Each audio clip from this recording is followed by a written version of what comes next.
Call meeting to order. Shelley, can you do roll call, please?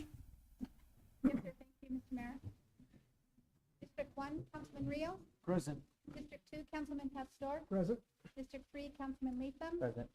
District 4, Vice Mayor Stapleton. Here. District 5, Councilman Gonzalez. Here. District 6, Councilman Shipley. Here. Mayor Gamero. Here. Thank you, Shelley.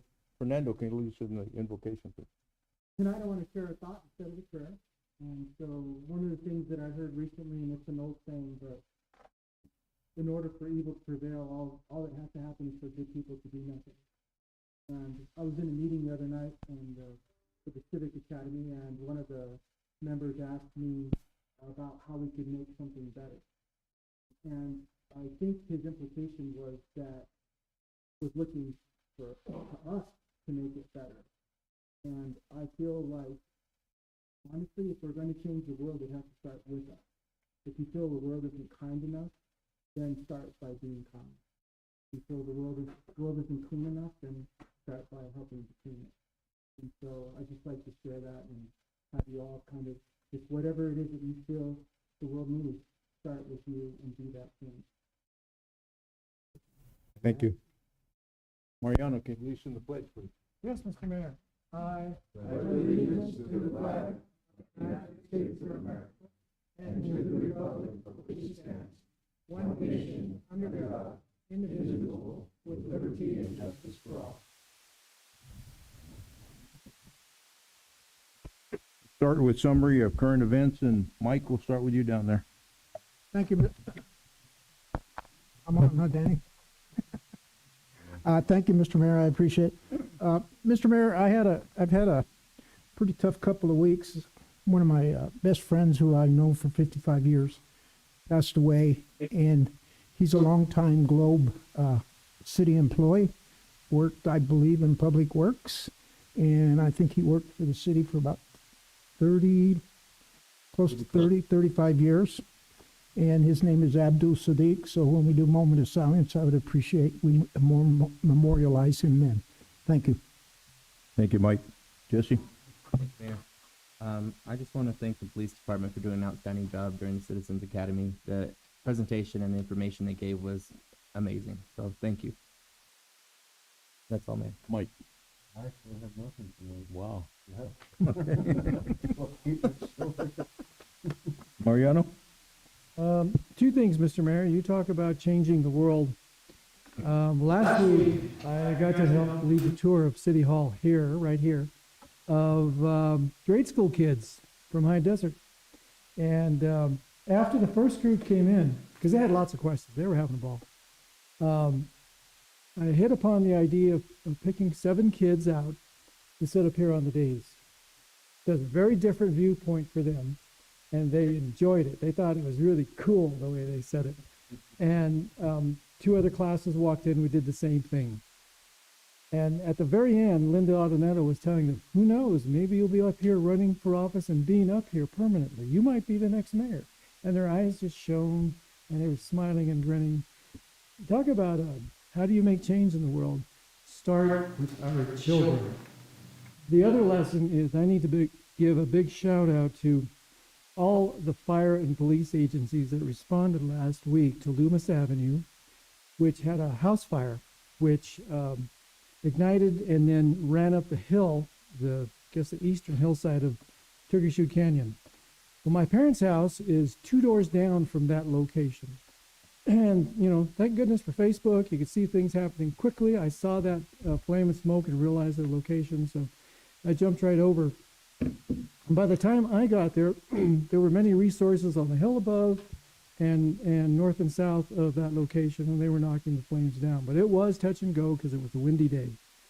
So I went up to the IC, who was our own fire chief, and I said, Gary, my parents live 2 doors down from that location. They're 91 and 94, and I need to go check on them. So the Miami PD chief walked me across the lines, and I checked on mom and dad. And they were outside keeping an eye on the fire, and they did stop that fire 2 doors down. It got as far as behind the second house, but and it ran up the hillside and endangered the house that was above. And by then we had a crowd of people watching this, but they were on the job. They knew what they were doing, using incident command, and I was able to get to my parents and reassure them that everything was being done. And for the next hour and a half, they continued fighting that fire, and they knocked it down. Folks, it's a terrible fire season once again, and that one's still close to home. But mom and dad are fine. We didn't have to evacuate them, and I just caution you to be very, very careful out there with fire. But I really want to give a big shout out to all the agencies that responded, and even the Forest Service was out there on top. And I thank you all. Yes, you did save, we lost one house, but you saved the other two. So thank you for that. My compliments. That's it. Thank you, Marina. Fernando? Just a couple of things. Camaraderie is May 6th. It's Friday night. It's going to be at the fairgrounds. It's $150 a ticket, but it's the chamber's biggest fundraiser, and so it's a good event. It's a lot of fun. You get a nice dinner. They're going to have music. And you got a chance to win, I think, $5,000. Yeah. And then we're going to have a Cinco de Mayo event for a fundraiser for the Cobra Valley Youth Club. It'll be at the Cobra Valley Youth Club where it is now, which used to be the Globe Knights of Columbus building. And that will be Saturday. We're going to have Nieto's band there to open, and then we're going to have a mariachi band that's coming up from Tucson. And I'd like to thank PHI for sponsoring the event. So thank you. They're going to speak tonight. So the other thing is Abdullah was very pivotal in some of the work that we did downtown. All the trees that are down between Yuma Street and Haskins Terrace, those are pretty mature trees. And if you ever tried to buy a mature tree, they run about $3,000 per tree. Okay, and he managed to get those for $500 a pop. I think he went down there with his own truck and city trucks to get them. But he was a great guy, and he contributed a lot to Globe, so he'll be missed. So, and that's it, Mayor. Thank you. Thank you. Freddie? Thank you, Mayor. So I had an opportunity to attend the RCAC retreat. Somebody can remind me, Rural Community. Recharge Community. Anyway, they're an organization that has helped our economic development here in this community, and our director, along with the economic team. I met people anywhere from as close as Payson to as far as Alaska. So it was really nice to see that they had their retreat here in Globe. They were here for, I believe, 4 or 5 days with some training and experiencing Globe and the region. So I want to thank them for the support that they've given us in the past, and the support that they continue to provide to us, and welcome them to Globe, and hopefully those many people from as far east as Albuquerque and along with some other areas, Sacramento. I'm just trying to remember some of the people that I met, but this organization has done a tremendous job in helping us get to where we are today, and they continue to support us in different ways. So I just want to thank them publicly, and hopefully this will turn out to be something bigger than just a retreat for us. So with that, Mariano played some great music, and you guys missed it. Had everybody on the dance floor. Yeah. So anyway, that's pretty much it. Thank you, Mayor. Thank you, Freddie. Yeah, I want to acknowledge that moment of silence for Abdullah. He was an amazing guy. If you ever had a chance to talk to him, he started in 1989 with the city. He retired in 2014. He was an amazing person. Just to sit down and talk to him, hear his accent, the way he talked. I also want to add 2 other individuals on this moment of silence. We lost Willie Marcanti, wife of John Marcanti, who was a former councilman and reserve firefighter and also supervisor in our community. So he served the public, but his wife passed away here this past week. Also, we lost another icon, Armida Bittner, who was huge in our community with education. So I want to acknowledge her too. Her husband, the former councilman, Ross Bittner, was a big advocate of the fire department and helped us to get the first paramedic hired in the city of Globe. I mean, he was really a pusher on that. So if we could have a Moment of silence for Abdul Sadek, Armida Bittner, and Willie Marcante.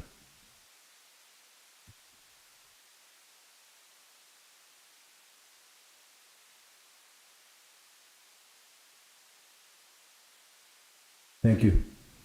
A couple of things on the 3rd, May 3rd, we're going to have a town hall meeting here. It's going to be in conjunction with BHP, and that's going to be to discuss the closing of Old Dominion Mine Park. Again, it's indefinite this time. Not sure when it'll open again, but we are going to sponsor a town hall so we can put the information, the right information out there as to what the true facts are of the Old Dominion Mine Park. We all want to see it open again, but BHP is committed to our community in opening other recreation opportunities until that happens again. And also a reminder, May 6th is First Friday, so a lot of events planned. We're going to acknowledge the graduates that day and have them in a downtown cruise and everything. So May 6th, again, First Friday. And that's all I have. Mr. Mayor, members of council, thank you. A couple other events going on. We, on May 9th, we're having a citizens review meeting of 2 projects, text amendments that are going through with P&Z, one on utilities and the other one on group homes. And Shelley, at 6 o'clock on May 9th. And then also is going to talk about the First Friday, and then also the last one. And I don't, Linda's not here, so I'm going to cover for her. I don't fully understand this, but it's a Shark Tank event, okay? And I hopefully everybody knows what a Shark Tank event is. But she says it's not too late to sign up, make a pitch. You could win $1,000 in Globe and $10,000 in Flagstaff if you are a finalist and go to Flagstaff competition. You don't have to do the video part now. Just upload a pic of your logo or of you. All you have to do is sign up and make your winning pitch the day of the event, which is May 6th. And don't forget they're having a mixer May 5th. And these are going to be Cobra Valley Center for the Arts at 7 p.m., I believe. So if anybody's into Shark Tanking, and they can call Linda, she says. So the other 2 things, I just want to recognize 2 people in the audience. We have our interim finance director, Chancey Nutt, is in the back. Chancey. So she's here for budget meetings this week. She's not part of the agenda tonight, but she's going to hang out and we'll be working with the departments the next couple of days. And then also I wanted to announce that Pam Leonard has been made permanent human resource manager. And so she's very happy about that. And we're very happy. And so she is formal and official. And between her and Shelley, they're keeping me straight and narrow. So, well, it's not easy, no. Mr. Mayor, members of council, that's all I have for you. Thank you. We have our first community call to the public. This is a time when anybody from the public can address the council. The comments are limited to 3 minutes, and council cannot respond back, but they can give direction to staff. And we do have one. We have Jess Bryant.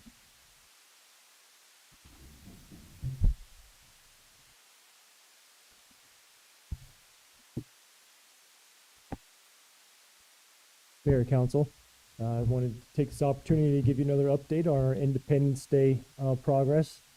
And so happy to announce, in addition to events planned, that the Gold Miami Gun Club will be the morning of Saturday, July 2nd. We will be hosting a public event. Everybody is welcomed. And this is a great time for even community who may not be familiar with guns at all. This is just a chance to come and see for yourself. There will be more details coming, but there will also be games for the kids too, like shooting the golf ball untold and a tennis ball or something. Anyway, more updates on that. That one will be Saturday morning. Our quote unquote rodeo committee has met twice now.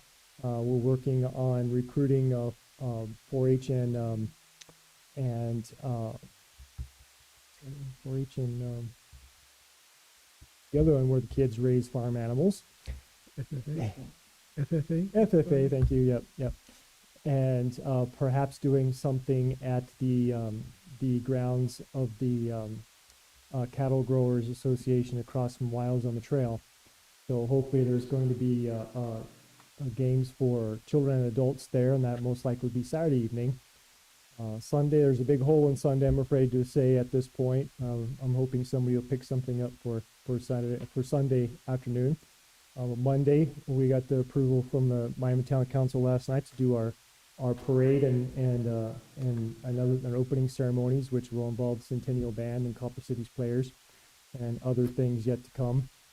And then midday following the parade on Monday, we will have a public potluck luncheon at the American Legion Hall.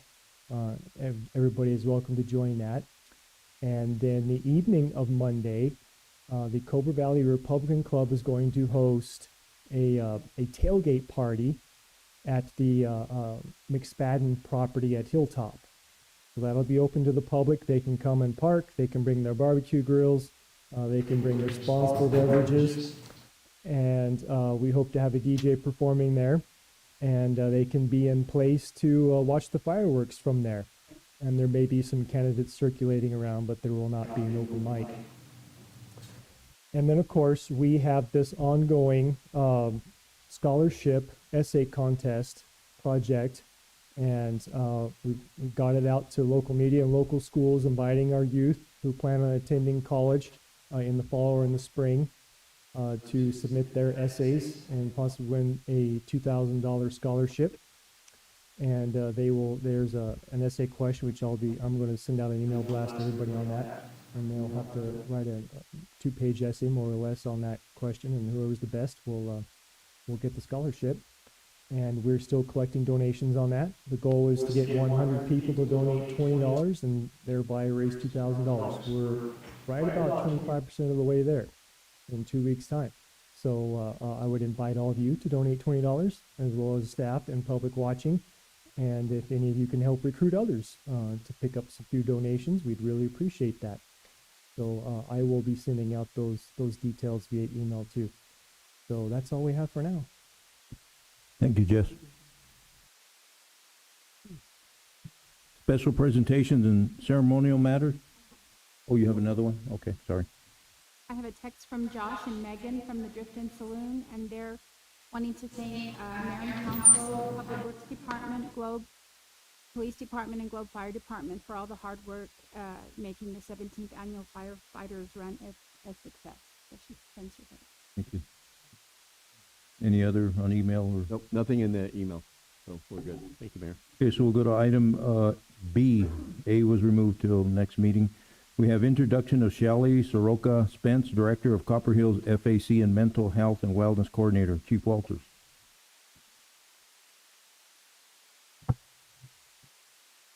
Good evening, Mayor. Good evening, Council.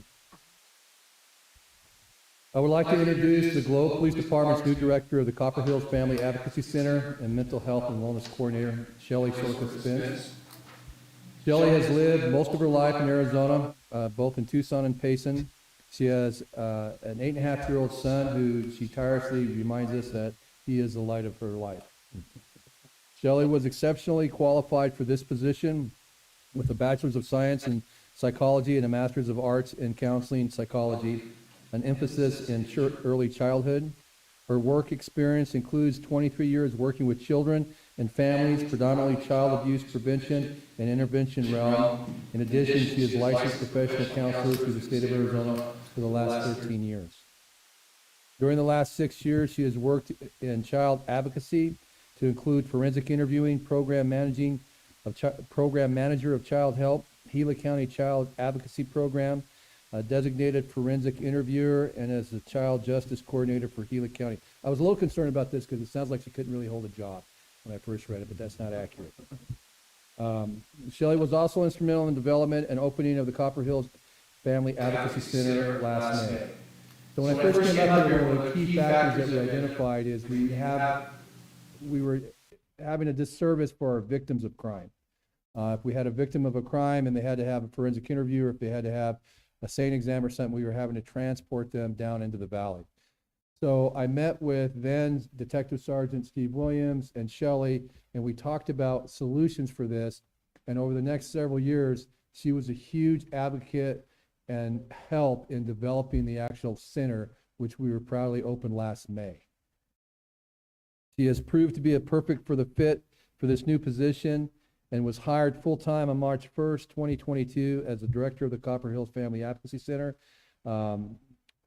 designated forensic interviewer, mental health and wellness coordinator for the Globe Police Department. The mental health and wellness coordinator, that's a new position, and it goes kind of hand in hand with what she's doing, and it's to help educate the men and women of the Globe Police Department in dealing with mental health issues that we routinely run into in our community, and in providing health and wellness for our officers and our employees because they get exposed to a tremendous amount of traumatic incidents over time. So she's a great addition to the community, and we're really happy to have her on.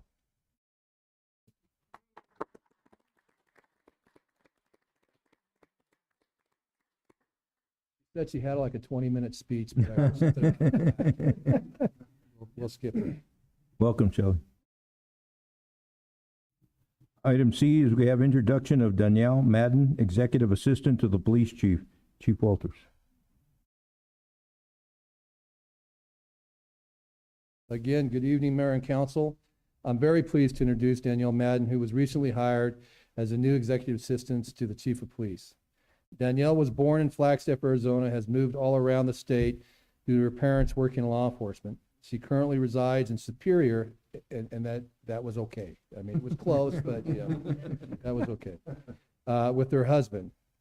Danielle earned her Bachelor of Science degree in Behavioral Health from NAU and has worked in the field for over 16 years with at-risk youth and adolescents. Apparently, this is extremely desirable background to work with the current police chief. Danielle took over as the executive assistant in April 11th. He is already making an incredible positive impact on the department. She's just hitting the ground running. And I know Danielle brought some family in with her. If you'd like to take a moment.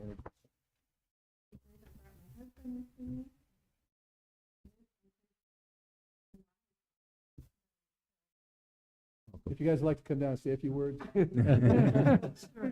Stories. Thank you. God bless. Welcome.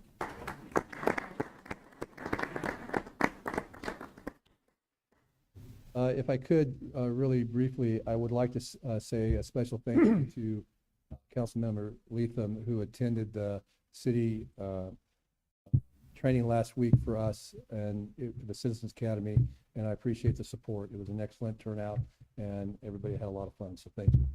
Thank you. Great. Item D, introduction of Sonia Weaver, new wastewater treatment plant maintenance employee. John Angulo.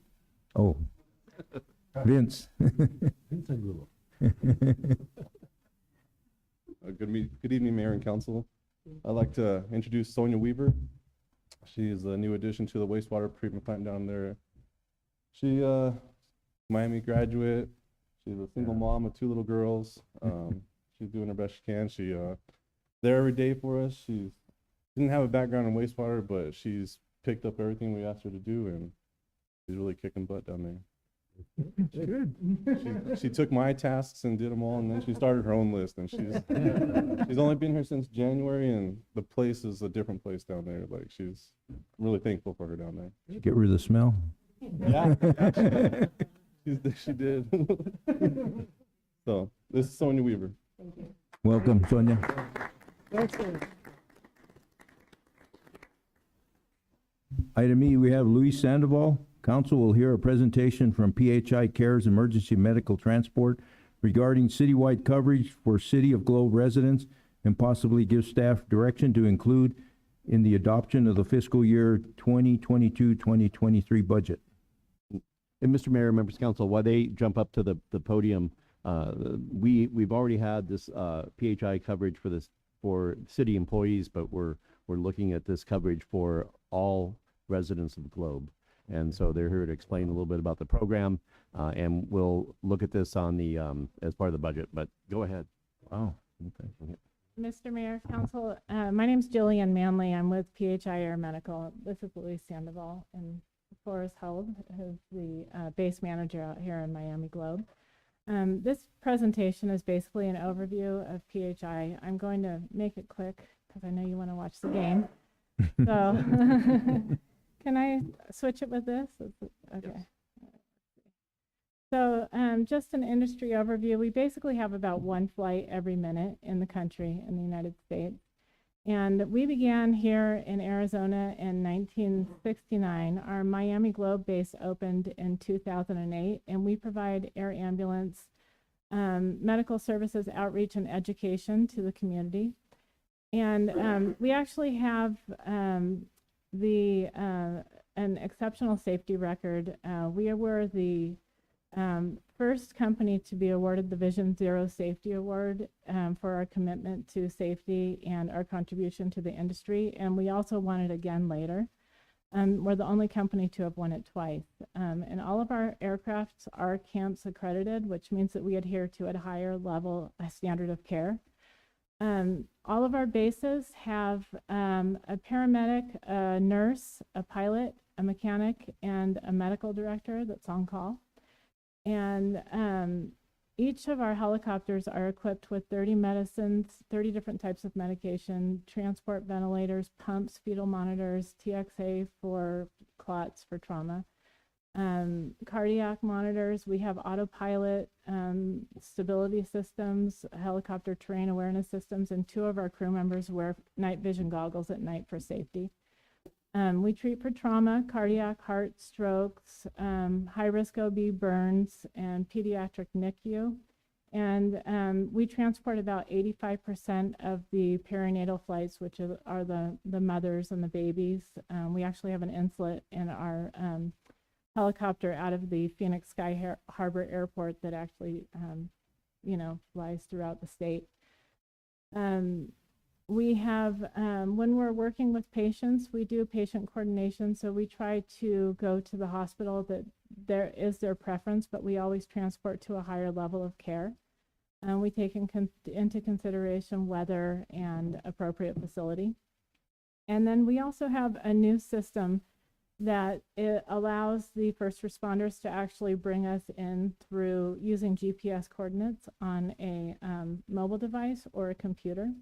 And then they have the ability, or the flight crew has the ability to give a URL to the family so that they can actually track their loved one in flight to the hospital. And that actually ends up being a really good thing because sometimes there's a change in facility, so they may be on the ground told one thing and then they end up at another hospital. So they can do that through a URL up to 15 minutes after the helicopter's landed. So our base, our Miami base, is about 3 minutes from the Cobra Valley Regional Medical Center.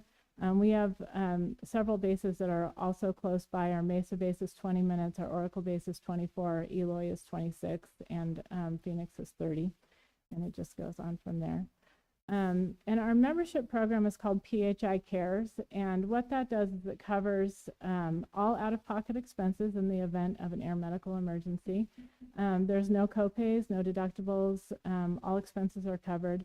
There's no limit to the number of times a member can be flown, and there's no financial coverage limitations. So the City of Globe actually has membership for all of the employees. And actually, we understand that there was somebody that was recently flown in the city at the beginning of April, and that's all covered under the membership program. In fact, I just mentioned to Patient Financial Services to make sure that that patient's not billed today. So, but our standard membership is $60 per household, and that covers everyone in a house that has insurance. A single individual membership is $40 for a household, and an individual without insurance is $100 for a household or an individual. And then we have groups, and we have Citywide, which is what we're proposing here. And a Citywide coverage agreement basically is a limited coverage agreement, so it covers all residents in the city. We verify by address, an address list that you'll give us. And then, so for the City of Globe, that would be 2,974 households at $7 per household. So it's quite a difference. And then they're covered for pickup within the county. So that's the way that works. So everybody, and then they have the ability to upgrade to a national membership for $45 on their own individually. So that's basically what we're proposing here today. And then the way we roll it out is we provide the city with membership cards and a press release, and the press release will generally tell the residents where to pick up their membership cards. And then the base will coordinate like LZ training and EMS training, and just kind of communicate with the local emergency services. And then we provide graphics and flyers and applications for the upgrade. So that's basically the program. And any questions? Questions? So, yeah, I have a couple questions. Go ahead, Mariana. I hate to move on to another subject, but will this be made available to county residents outside of the city? Is that a item you're aiming for? Well, this proposal is for the city Okay. for coverage for pickup in the county. Okay, It is, obviously it would be something that we would like to provide for the sure, county. okay. But right now this is just for the city. Okay, so where is your base to serve the region? So our base is currently located at the Pinal Valley Mine. Okay, that's what I needed to know. I We didn't have- know if you were established at the hospital. You're at Pinal Valley. Pinal Okay. Valley Mine, we have one at Mountain Vista Hospital, we have one in Oracle, and then one in Safford. So we're kind of completely surrounding the Globe Miami area. Very good. That's all I have, Mr. Mayor. Thank you. Fernando? Just curious as to, I know that we're covering city employees now. How much are we paying for that? I don't remember. Oh, yes, I It don't. was more than 7 though, wasn't it? $40 per household. So if you factor what we're already Yeah. paying, it's really not gonna be that much more of a difference to cover all the city residents? Correct. If you take the 20,800 something, it'll include the 100 people who live in the city also, or any residents of the city, and so it'll get a reduced rate on that.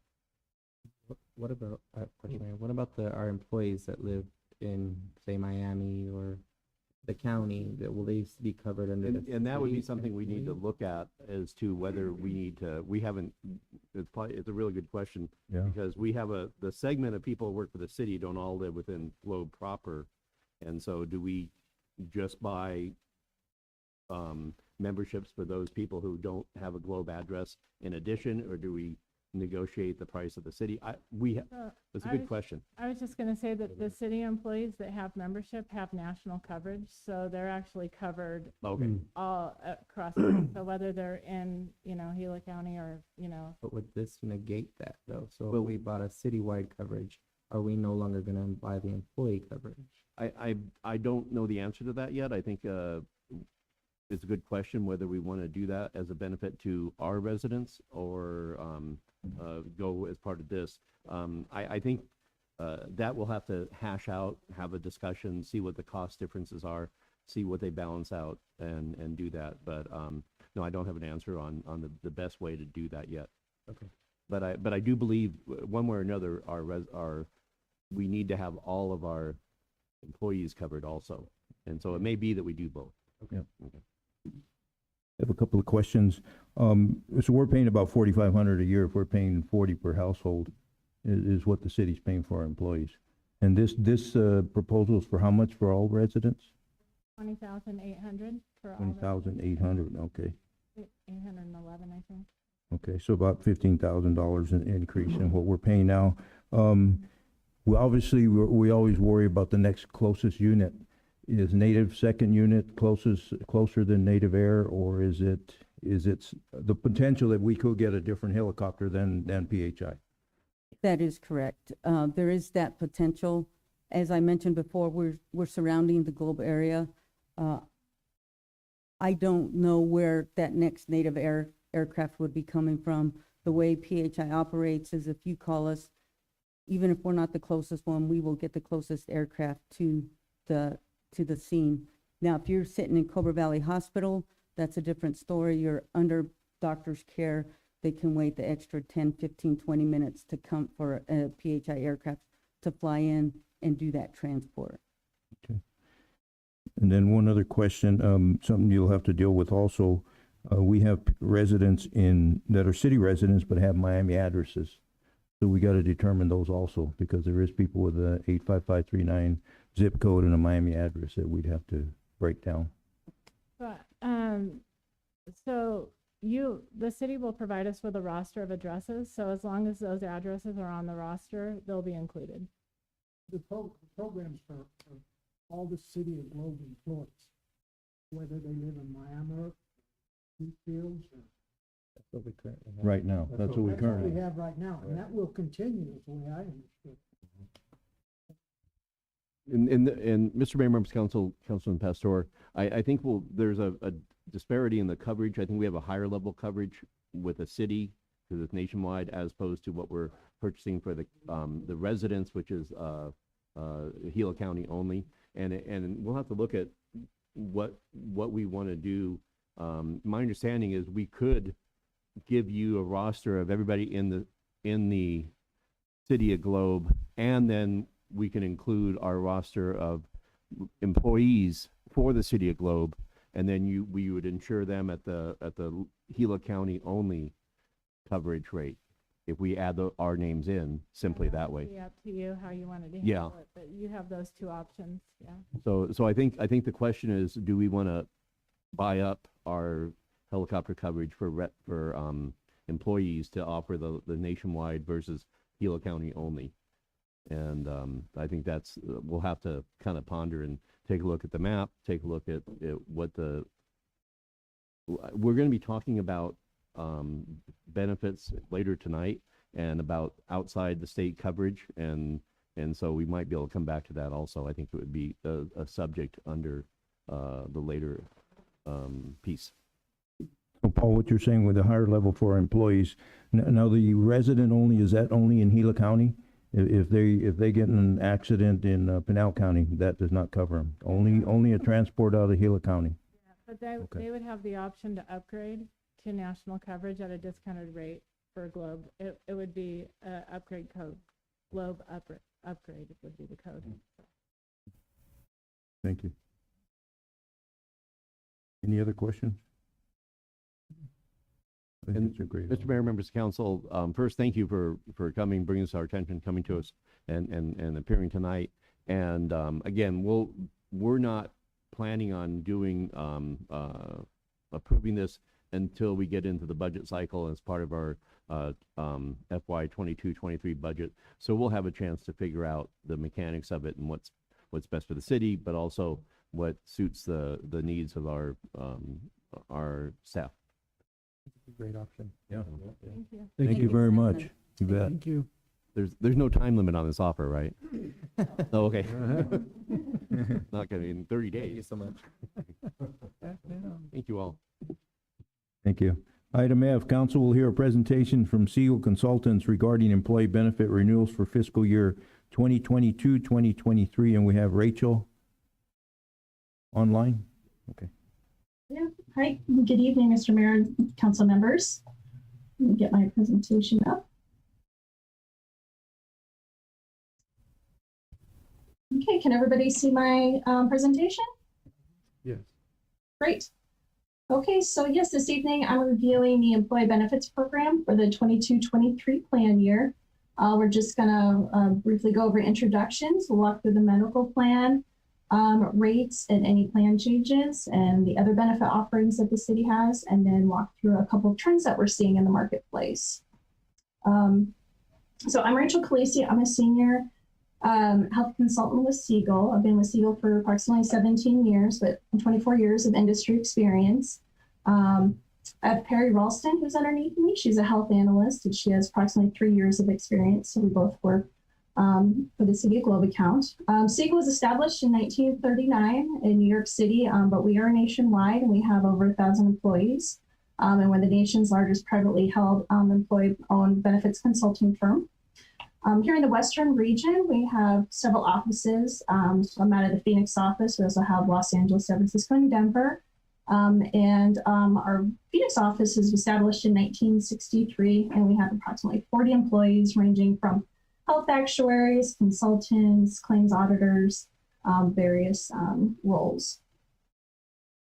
We have been the consultant for the City of Globe since 2004, and I personally have been on the account for over 10 years.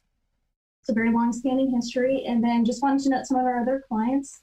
I work on the City of Buckeye and City of Chandler. We work on the City of Tucson, as well as a whole host of school districts and community colleges and other public sector entities. So we are very knowledgeable in the public sector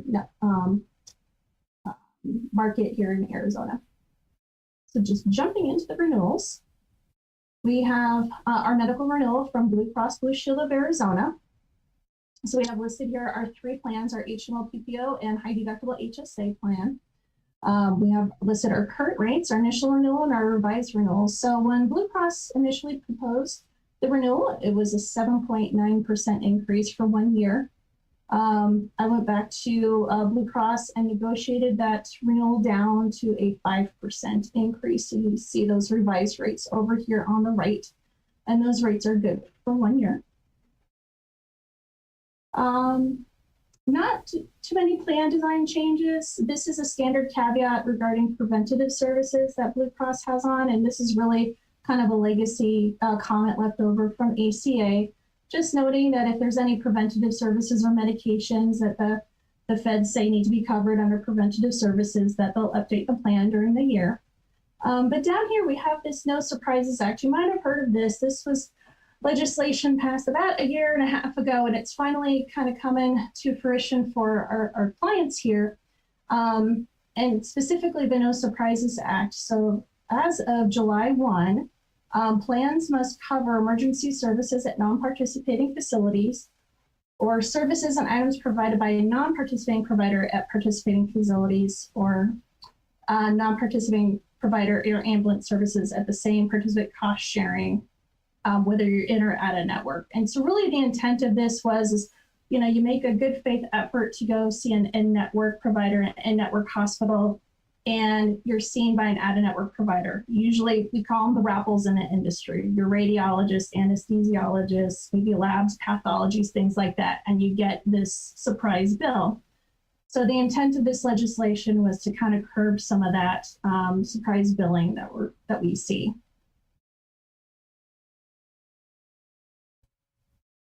Then moving on to the FSA, or the flexible spending account. So this is a new benefit that we're looking at adding on for the 22-23 plan year. And this is what a lot of people call the use it or lose it account. So employees are able to contribute money pre-tax into these accounts, and they're able to save up and then use them for their various expenses. So you'll see we have 3 different kinds of FSA accounts. So our flexible spending account, this is kind of our traditional account where you could use on medical, dental, vision services through the year. And this would be for employees who are on the PPO and the HMO plan. Down here, this limited purpose FSA, that's for employees who have a health savings account. And just due to the federal regulations, you can't have the full flexible spending account in conjunction with an HSA. So you have to have the limited purpose. So that only allows you to pay for dental and vision services with that account. And then we have our last account, our dependent care expenses. So it enables families to put away money pre-tax to save up for those daycare expenses for their kids.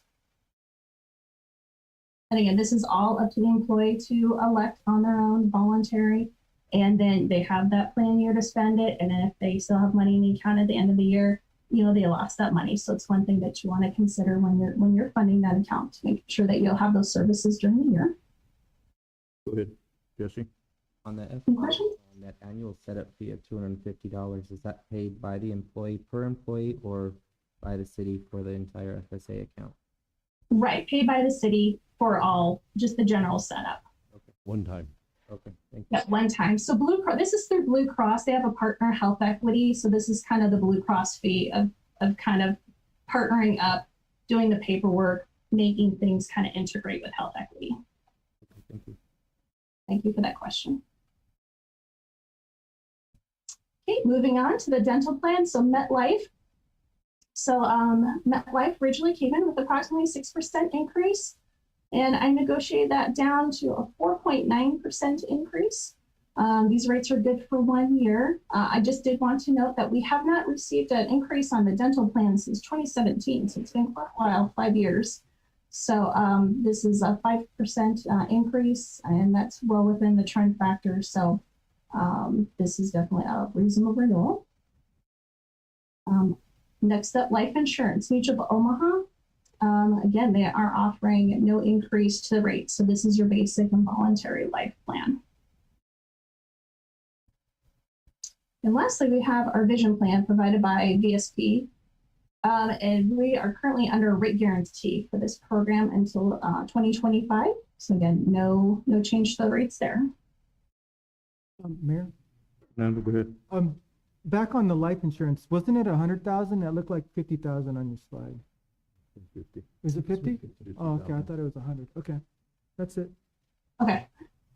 All right. And then lastly, I just wanted to touch on some trends that we're seeing. So for the last 25 years, Segal has conducted a health plan cost trend survey, and we survey approximately 80 health insurance providers all across the country. It covers approximately, through those 80 providers, 80% of the commercial market and self-funded market. And so these are some things that we've been seeing as far as trends, and then kind of programs that either between the carriers or the employers are implementing. So just starting in the top left box, so the projected annual cost trend for outpatient drugs is higher. It's outpacing the trend for medical plans. So medical plans are trending approximately 7.3%, and drugs are at 8.4%. Now, moving on to the second box, that 8.4% trend that drugs are experiencing, that's really driven by specialty pharmacy. Specialty pharmacy is trending just on its own at about 13.4%. And specialty pharmacy are those special drugs for multiple sclerosis, rheumatoid arthritis. They're typically injectables. They need special handling. They need to be refrigerated and things like that. So those, and they come out with new drugs all the time. And so that's really where we're seeing some increases, impacting the pharmacy costs. Then moving on to the top right box, provider price increases are the primary driver for both hospital and pharmacy trends.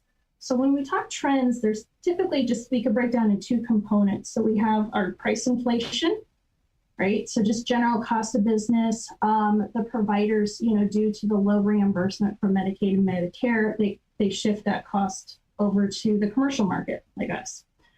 So we've got the price inflation, and then we have utilization, just general people utilizing the plan. We have an aging baby boomer population, and then comorbidities and things like that factor into utilization. So for hospital and RX trends, that the driver and the pricing there is just the general, just kind of markup of the provider price increases. When we look at physician services, what's driving the increase with the physicians is the utilization of those services by the physicians. The middle box there, our dental coverages are expected to return to pre-pandemic levels. And what had happened during COVID is we saw a real big dip across all lines of coverage, but really in the ancillary and between the dental and vision, because offices were closed, people were delaying care, things like that. So we saw a real big dip, and then it went back up once things, opened up and kind of shot up. And now it's leveling back to those pre-pandemic levels. So those are the main trend things. Now what we're seeing kind of up and coming for plans are digital therapeutics and digital health coaching. So they've been around for a while, but they really caught on with COVID, moving on to the virtual platforms and things. People got more comfortable with them, and employers looking for ways to reach their employees. So there's different programs for, help people that have pre-diabetes or diabetes or chronic pain, coaching. So through these apps, trying to get people through these conditions that they have. So we're seeing those on the rise. And then continuing use of the telemedicine and telehealth options. So The plan has the Blue Care Anywhere through Blue Cross. So that's where you download the Blue Care Anywhere app on your phone, and you could call up and make an appointment and see a physician right there over the phone. You know, if you have, you know, earache or general cold, or I think there's even psychiatric services available for that platform. And as well as a lot of providers, you know, are offering that now as an option. Instead of coming in the office, you know, you could see them virtually. So we're seeing an increase in that still, even after COVID. Of course, an enhanced focus on behavioral health, you know, that was a big topic even before COVID, and even more so now after COVID. So again, just offering, you know, those telehealth options to gain more access to behavioral health services for the participants. And then lastly, our transparency tools. So on AZ Blue, you do have a cost comparison tool where you're able to see what services are costing, but those are going to be enhanced again through that No Surprises Transparency Act legislation in the upcoming years, where now there's going to be, you know, hundreds of services that you're going to be able to see online and compare, you know, what are those going to cost you, you know, between one provider and another, or one facility versus another, and, you know, again, just be able to make a more informed decision on what things are going to cost you. So those are the big trends that we're seeing here in the marketplace. And last but not least, any questions? Questions? Comments? Have any? I think our work group got to spend about an hour and a half discussing this benefits, and I want to thank Segal for getting the 7.9% down to 5%. It's hard to stop any increases like that, so we try and minimize it. And Pam, thank you for the updated information. We had questions about FSA and HSAs and amounts, and I guess employees just need to educate themselves on either of the programs so they understand them if they're gonna actually contribute to them. Those are really important. And then the only other thing I got to say is that the premiums are pre-tax, so we're looking whatever the amount is, but really what, about 25%, maybe less than what the premium is if you pre-tax it. So it's not as big a hit as it shows on paper. I do have one question. Can you tell us anything about our loss history, how we're doing as far as claims, or? How your claims are doing? Let me see. If you give me a moment, I can pull that up. Sorry.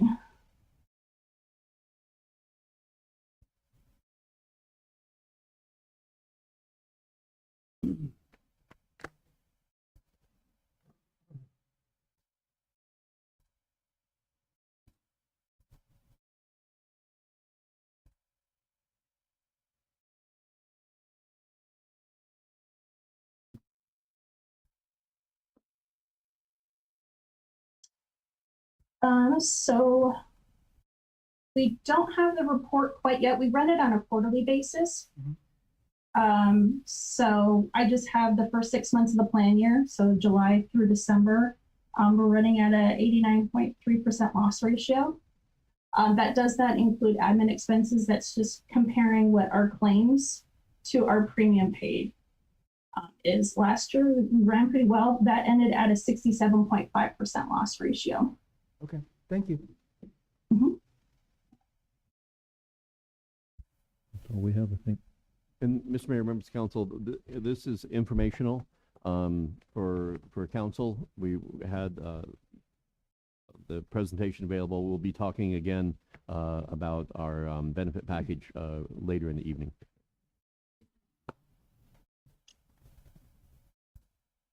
So, Okay. Thank you, Rachel. Okay, thank you. Thank you. Item G, staff will give an update on the Upper Pinal Creek Bridge, Connie's Bridge. Jerry?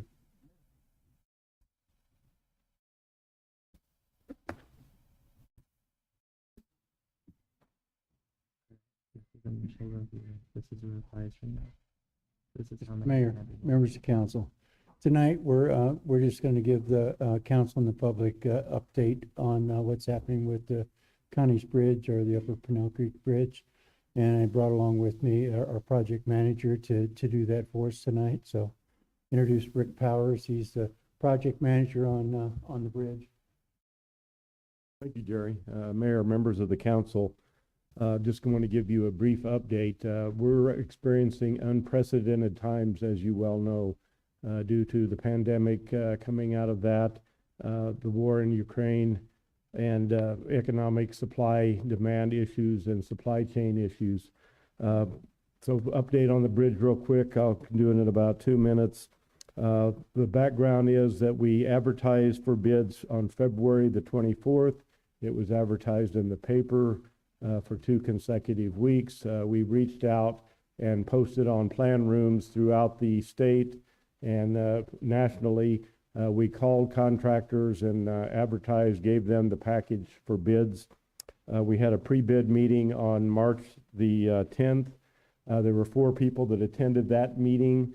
2 of those in attendance were subcontractors. We only had 2 prime contractors that attended that. Bid opening was held on March 31st. With Shelley opening those bids, we only received 1 bid, 1 sealed bid, unfortunately.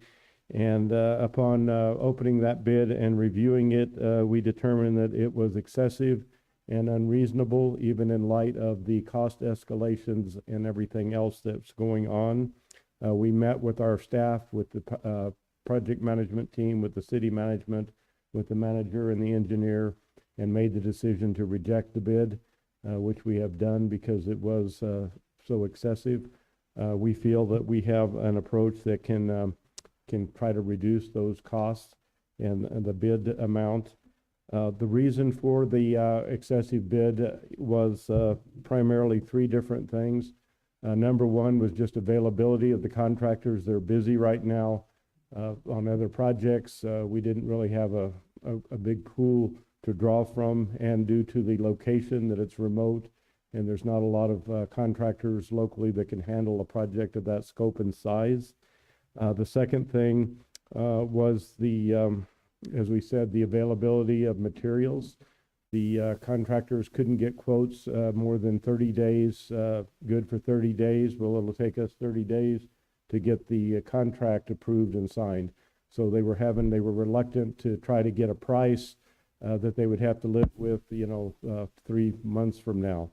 And then the last thing that was an issue was just availability of agreements with subcontractors. So that was another hold up for that issue. But the main issue was the pricing of the materials, and primarily steel and concrete, which is mainly what the bridge is constructed of. Those prices escalated. We did an analysis, and the price escalation that we're seeing in other bids throughout the state, we probably could have absorbed those escalations, but not the unreasonable bid that we had. So what our recommendation is that we want to go back and repackage and try to reduce the scope of the bid package so we can get a more reasonable bid. We're going to be more proactive and try to get more generation of interest from the contractors. We did that before. It was just a tough time because of the economy. And we will also propose to go out hopefully this fall. We don't want to go out too soon, but we won't want to wait too late in order to do that, because I know the legislature has funded this, and we need to get this thing moving, and we're prepared to do that. So I think right now we're shooting for this fall, sometime September, October-ish, of re-advertising the project, and it will consist of the Connie's Bridge, the Upper Pinal Bridge, and the Hill Street Improvements Project. That we have plans for, so we'll go out with that.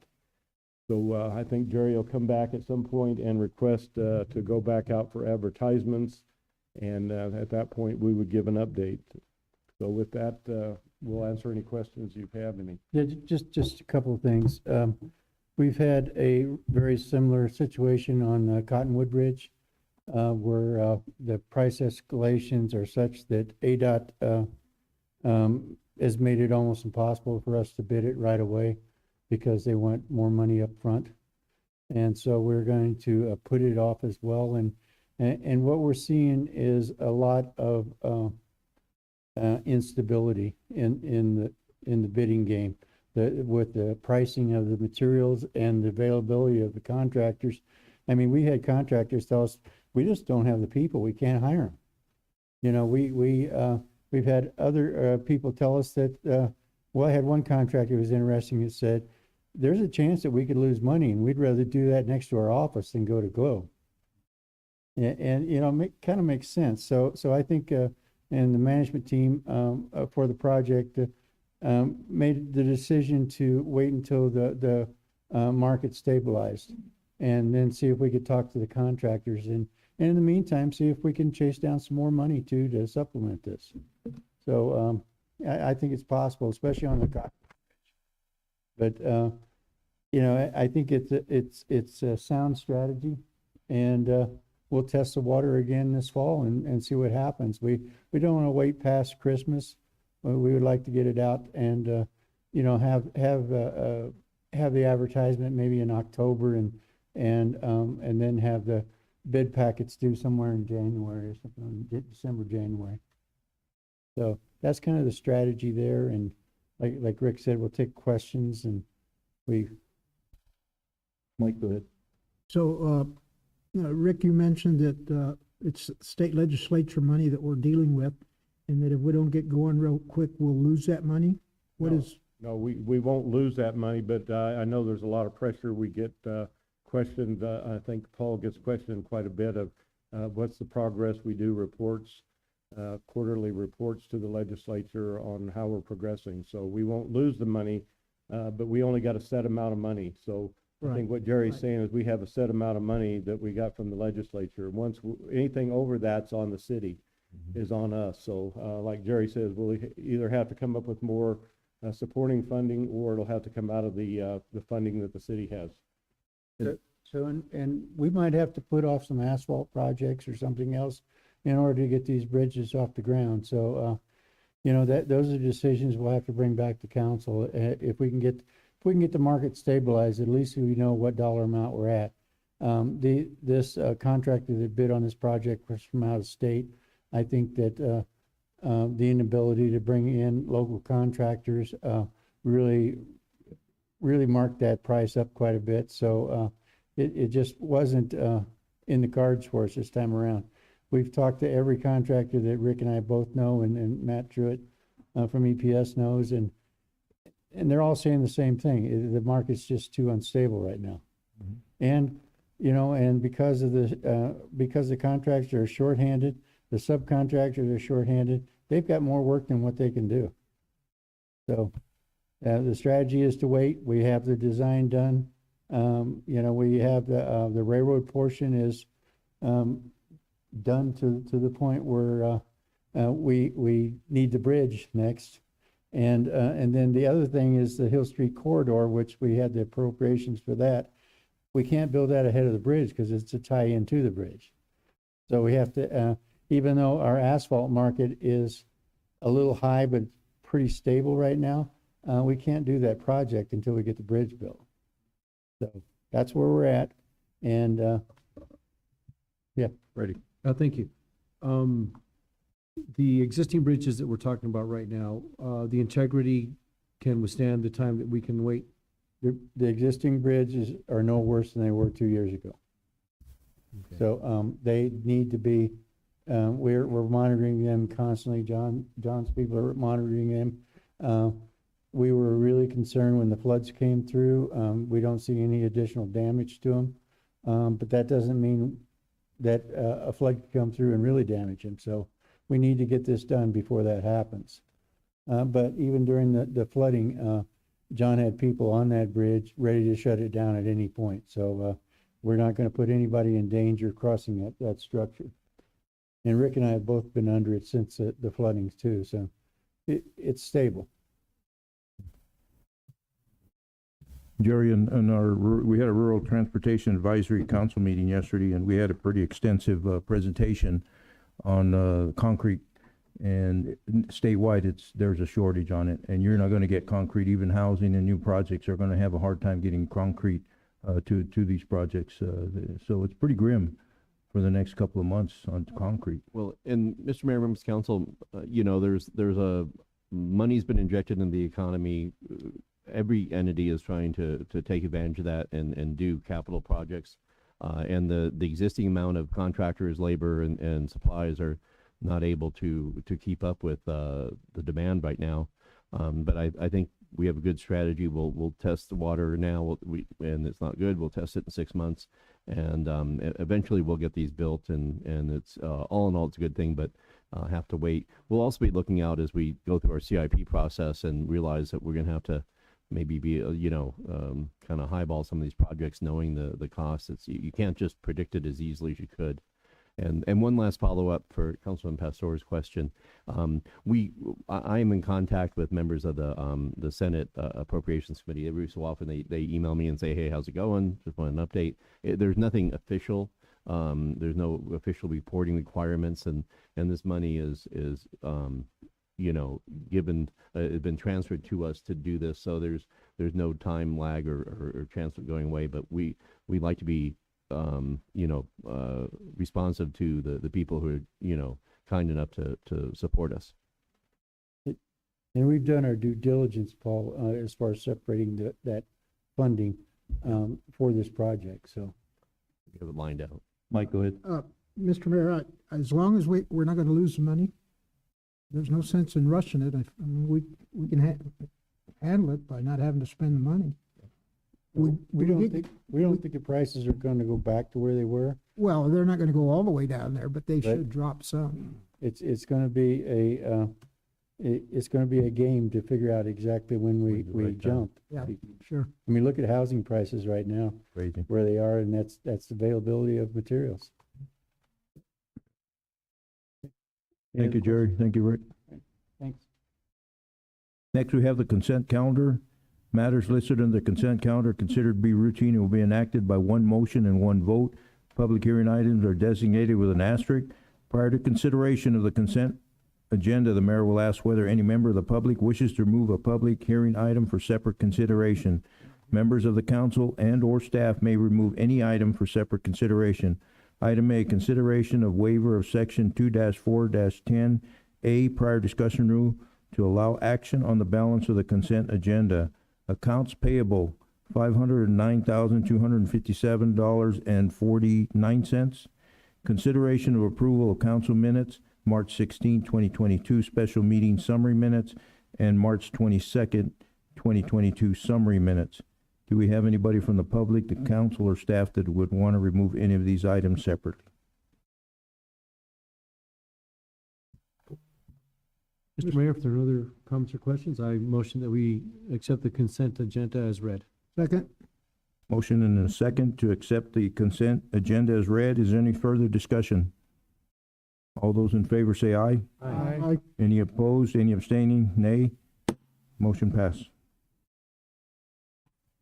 We have new business 5A, discussion and consideration of a draft quick claim deed to transfer the ownership of the Canyon Fire Station on Jesse's Road to the Tri-City Fire District with possible conditions for council review and possible direction to ask the Tri-City Fire District Board to review prior to final adoption by the Globe City Council. Chief Robinson. Mr. Mayor, council members, as we had previously discussed in the public safety subcommittee meetings, Tri-City Fire District is looking to be able to make improvements to the fire station located within the canyon. One of the challenges that they have faced in doing so is that the city retains ownership of the property and the buildings under a lease agreement that has existed for some time now.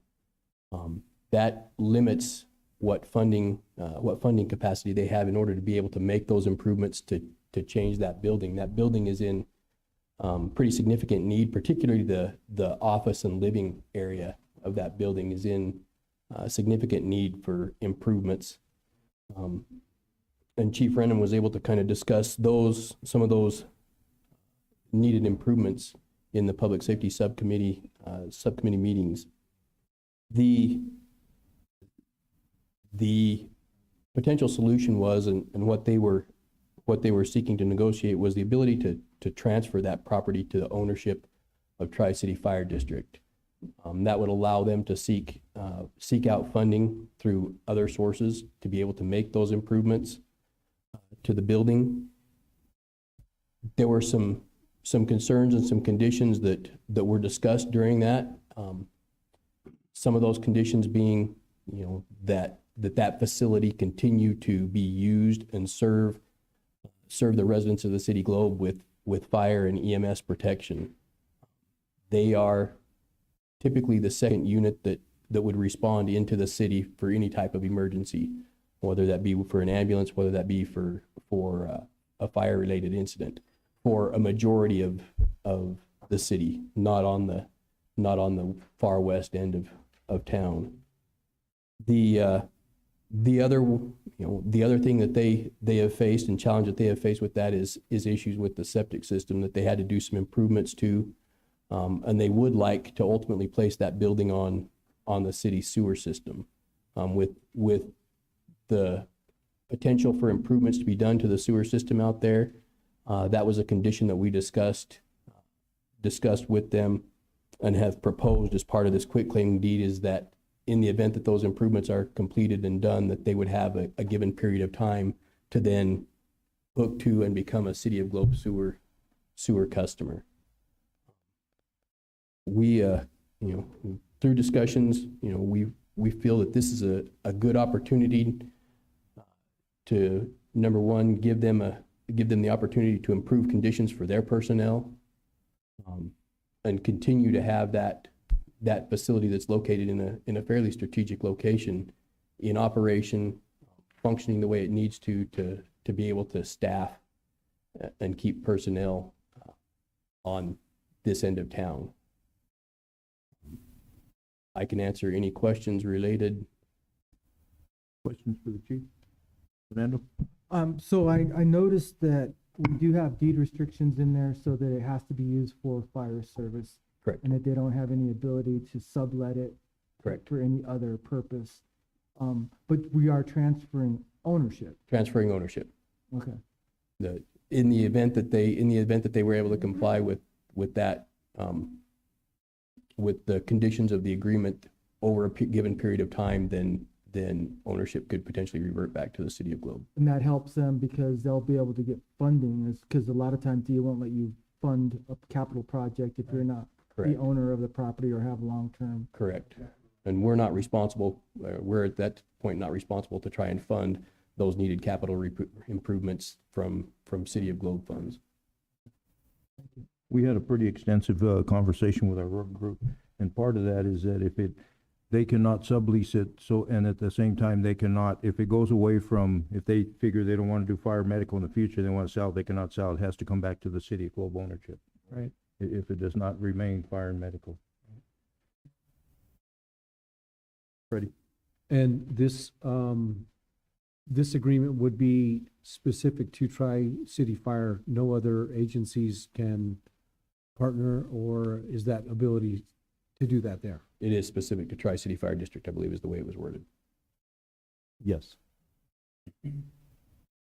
This is strictly between the two of us. And now the only other, and Mr. Mayor, members of council, if tonight you're approving of this, approve it as written, and then we'll pass it along to Tri-City. They need to do legal review. They need to go ahead and get it approved by their board.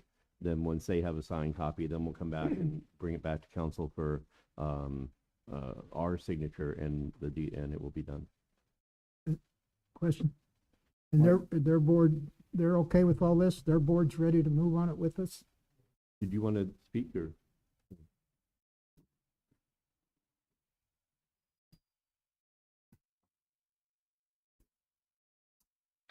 So my board, we've been pursuing this for about 2.5 years, and my board's fully on page with this. We understand that if we ever get out of the business doing fire, the building would definitely come back to City Globe. We need the acquisition of land in order to get the loans to do any type of building replacement or upgrades to it. And right now, our hands are tied. The building, when Canyon Fire first took it, used to be a building that held pipe in it. And Canyon Fire just went in and poured a floor and sheetrocks and walls, but there's no insulation in the walls in that building. There's no insulation in the attic. Gas prices for natural gas are through the ceiling in the wintertime, and electric prices through the ceiling in the summertime.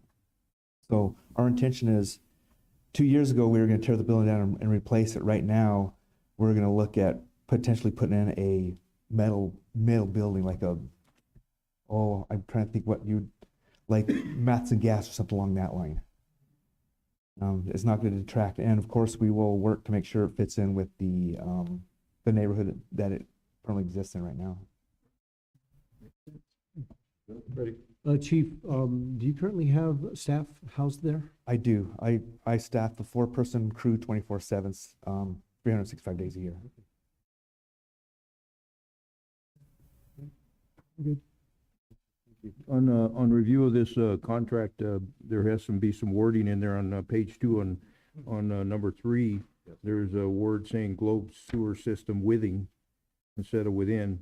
And it says 6 months, but according to our discussion, that it would be within 6 months when we were able to supply a line there on the Jess Hayes Road, right? Right, So that needs to be added on there. I think the most recent version says this, number 3, grantee will connect the fire station to the City of Globe sewer system within 6 months of the completion of the community center sewer line rehabilitation project.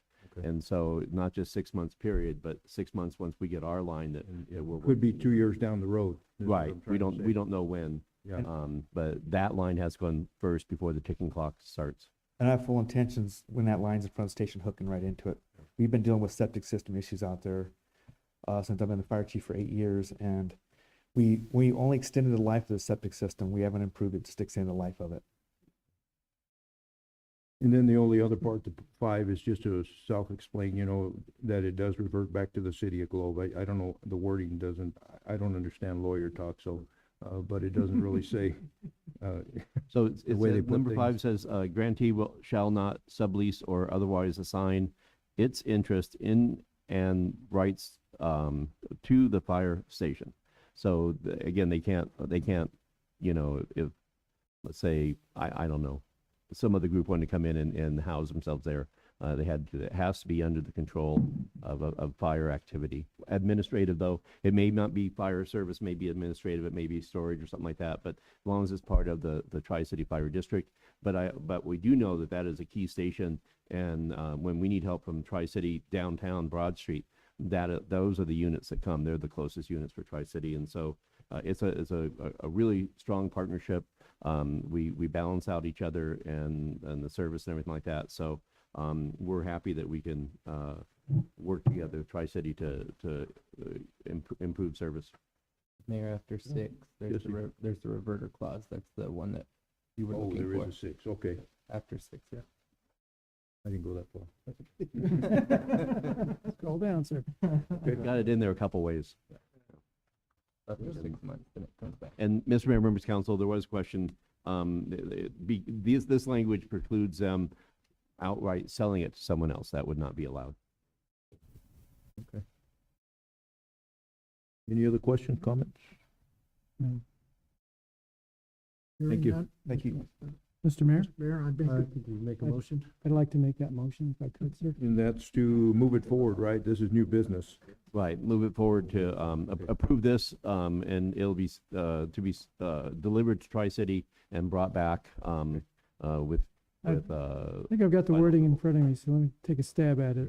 Mr. Mayor, motion to approve the draft quitclaim deed with conditions and to direct staff to seek review of the draft quitclaim deed from the Tri-City Fire District Board and bring back to a future Globe City Council meeting for possible final approval, sir.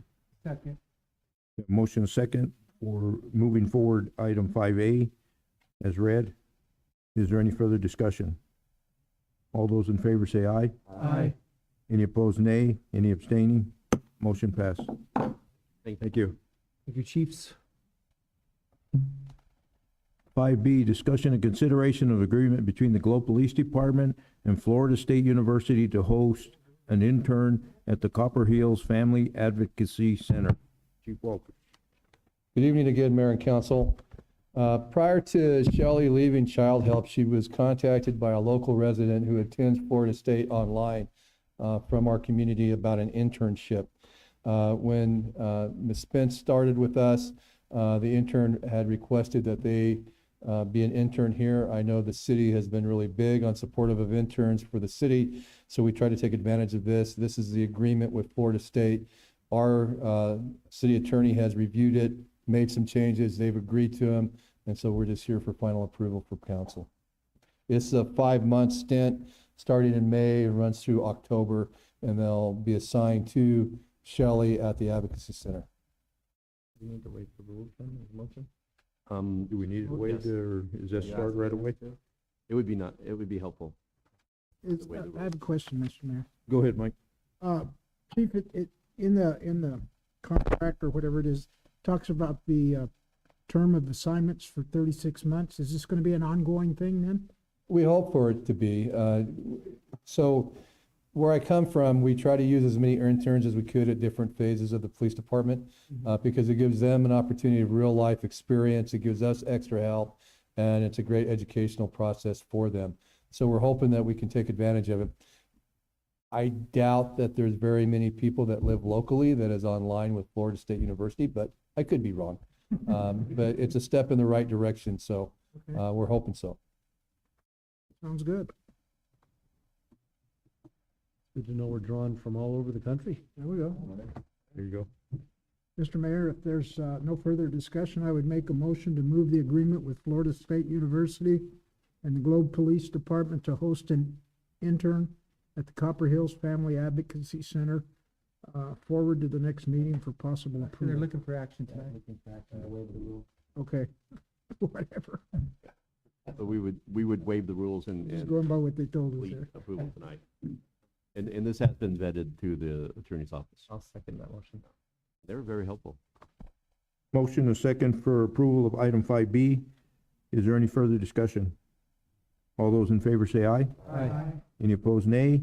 Any abstaining? Motion passed. Thank you, Thank Chief. you, Mayor and Council. I'll be back in 8 lines. Earning your keep tonight. Item C, discussion and consideration to issue invitation for bid number CS-2022-0033 for the Pasquel Waterline Replacement Project with funds to come from account number 50-80-52200 Water Capital Outlay Construction. Jared. Mayor, members of council, these next items are part of our CIP. The designs are ready. The clearance has been done through ADQ. We're ready to go out to advertise. So, and everything's been cleared through the attorney. And so we're asking for the 180 foot of 2-inch line on Pasquel that all of these next 3 items, we've had multiple breaks on these lines. It's costing us a fortune to send crews out at 2 o'clock in the morning. So we, this first one is on Pasquel, and it is up at Tebbs, right? Yeah. Up at Tebbs, and we've been out there at least 4 or 5 times on that. So, you know, when you have more repairs on a line than you have line, it's might be time to replace it. So Yeah, maybe. so anyway, so that's where we're at. We don't need to waive the rules or anything. We're asking to go out today to bid, and then we'll bring it back to you after we have a recommendation to council for a contract, or a recommendation, as we did on the bridges, to bid later. But we're going to give it a shot. Mr. Mayor, I mean, it's always good to see that we're actively working to rebuild our failing infrastructure. And that's, you know, that was a commitment that was made some time back, and I'm glad to see this continue.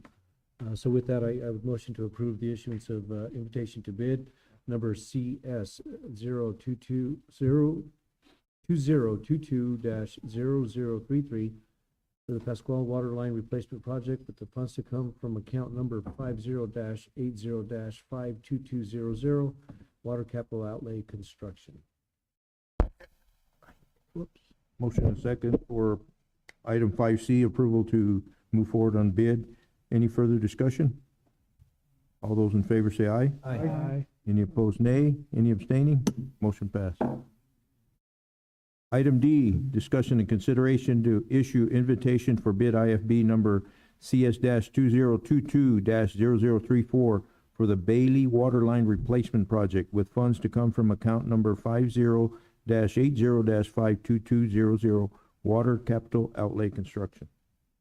Mr. Mayor, members of council, same argument We have 200 feet of 2-inch line that needs to be replaced up by the bus barns on Bailey. We're constantly fixing that one as well. So, in fact, that one's been fixed so many times, we're thinking about moving a sub-office up there. So, anyways, same argument. We want to go out to advertise, see what kind of prices we can get. Question? Go ahead, Mike. Jerry, do you think you could get one contractor to come in and do all three of them at a pretty decent price, or? Well, we believe that, and we might even get, we haven't found anybody on a JOC that we like the prices on, so Okay. I think that's why we want to do the IFB, isn't it, John? So if these don't go out, if they go out to advertise and we don't get the results back that we think we need, then we'll choose an alternate method to deliver. Mr. Mayor, no other questions or comments. I motion to approve the issuance of invitation bid number CS 2022-0035 for the Dickinson Waterline Replacement Project with funds to come from account number 50-80-52200 Water Capital Outlay Construction. Point of order. Bailey. Wasn't that the Bailey? Bailey. Bailey. Water. Oh, I'm sorry. Did I get jumped? Yeah. I jumped ahead. You can just do that. Well, one now. I will say the same thing, but we'll just say the Bailey. There you Bailey go. Water. Well, I'll second that motion. well, let's get somebody can correct my account numbers. I think it's all the same. The count number's the same, Okay. Yeah. It's just, Invitation for bid you is different. identified it as the next one, Dixon. but the numbers for the contract is different. Okay. Yeah, that's 3-4, and the other one will be 3-5. Yeah. I'm sorry, I found it. I jumped ahead. Sorry about that. Okay. You want me to read-motion that? Shelley noted it. Okay. Got it.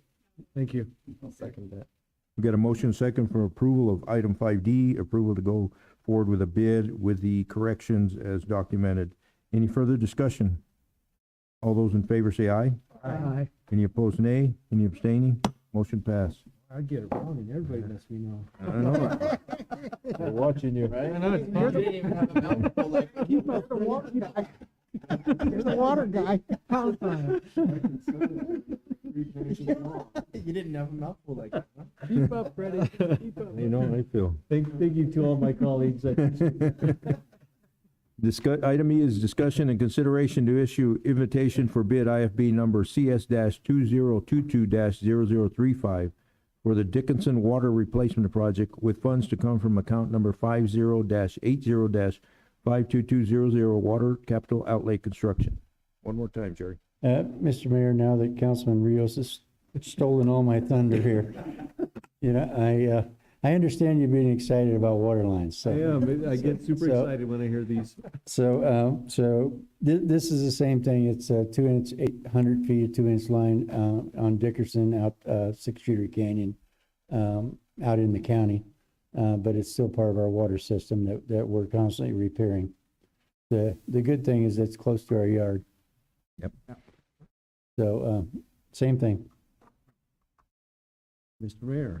I think we heard this before, but I'll say it again. I motion to approve the issuance of invitation to bid number CS 2022-0035 for the Dickinson Waterline Replacement Project with the funds to come from account number 50-80-52200 Water Capital Outlay Construction. Second. Motion a second for approval of item 5E, approval to go forward with a bid. Is there any further discussion? All those in favor say aye. Aye. Any opposed, nay? Any abstaining? Thank you, Jerry. I get one more. Oh, you got one more?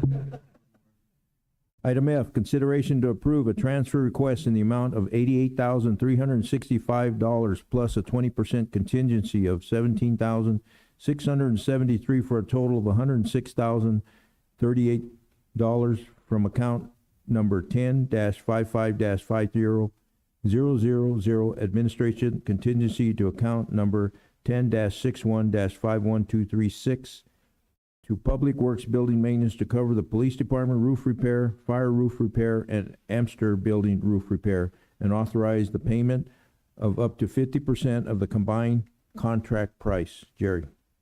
Mr. Mayor, members of council, these three roof repairs are under the emergency construction or maintenance proclamation, and we're asking that you waive the rules on these tonight so we can get the payment made to Rodriguez.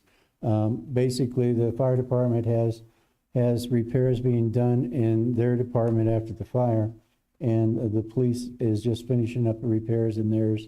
And then the Amster building, we are in the process of getting an environmental engineering group in there to do some evaluation. So we wish the roofs to be repaired on these buildings so no further damage is caused by them. And you know, in all three cases, we can see significant costs if we delay. And the roofing materials is probably 3 to 4 weeks out. So we're asking that you waive the rules on this so we can get it ordered. And Mr. Mayor, members of council, this is part of the same conversation we're having with the bridges and everything. We did find a contractor who's willing and ready to go now to do this. We didn't do the 3 bids, but because our construction contracts in their city code fall under Arizona code, the state code, we feel we're also safe in doing this much money without going to competitive bid. Lastly, the bids are in line with previous bids that we've had before with the same company. So we feel that we're not being taken advantage of or anything like that. I think they're, Jerry, they're in line. More than fair. Yeah. Mr. Rodriguez has been a very good friend to Globe and a very good community member. So he is making sure that this gets done for us. What we fear is if we wait to go out and seek additional bids, by the time we get the additional bids that say no or they're higher, that we will lost the window. We have monsoons coming up again, and we just have multiple reasons why we need to get this moved along. It's public safety. As a matter of fact, the fire administration is working out of the CVS building, the upstairs offices, because we have work going on in their office area. So we're moving quickly on this. We don't have the contracts finished being negotiated. We almost have them very close. We'll be bringing the contracts back in 2 weeks once we have them going.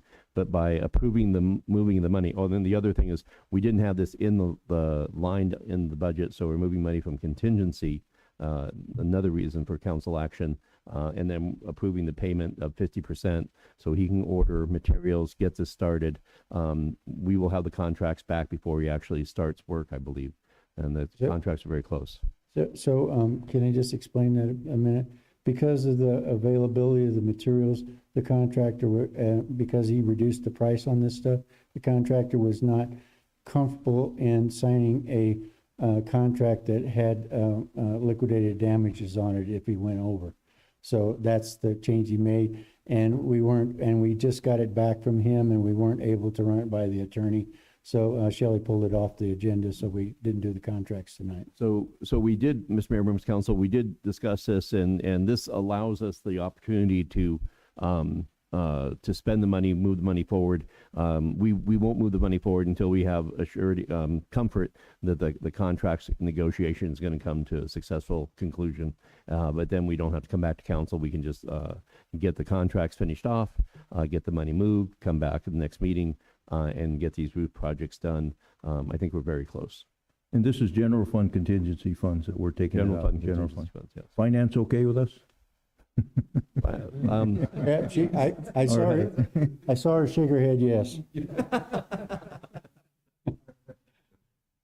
Okay. So, Motion? Yeah, Mr. Mayor, I will make a motion to approve the transfer of $88,365 plus a 20% contingency of $17,673 for a total of $106,038 from account number 53,000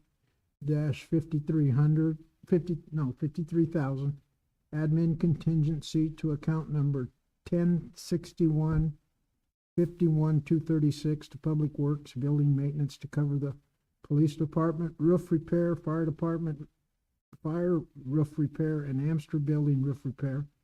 And authorize the payment of up to 50% of the combined contract price with the stipulation that 3 respective contracts be brought back to council at the May 10th meeting and waive the prior rule. Second. Motion is second for approval of item 5F and waiving the rules. Any further discussion? All those in favor say aye. Aye. Any opposed, nay? Any Thank you. abstaining? Motion passed. Thank you, Jerry. Jerry. Item G, staff will provide council with a fiscal year 2022-23 budget update and seek council direction on budgetary inclusions.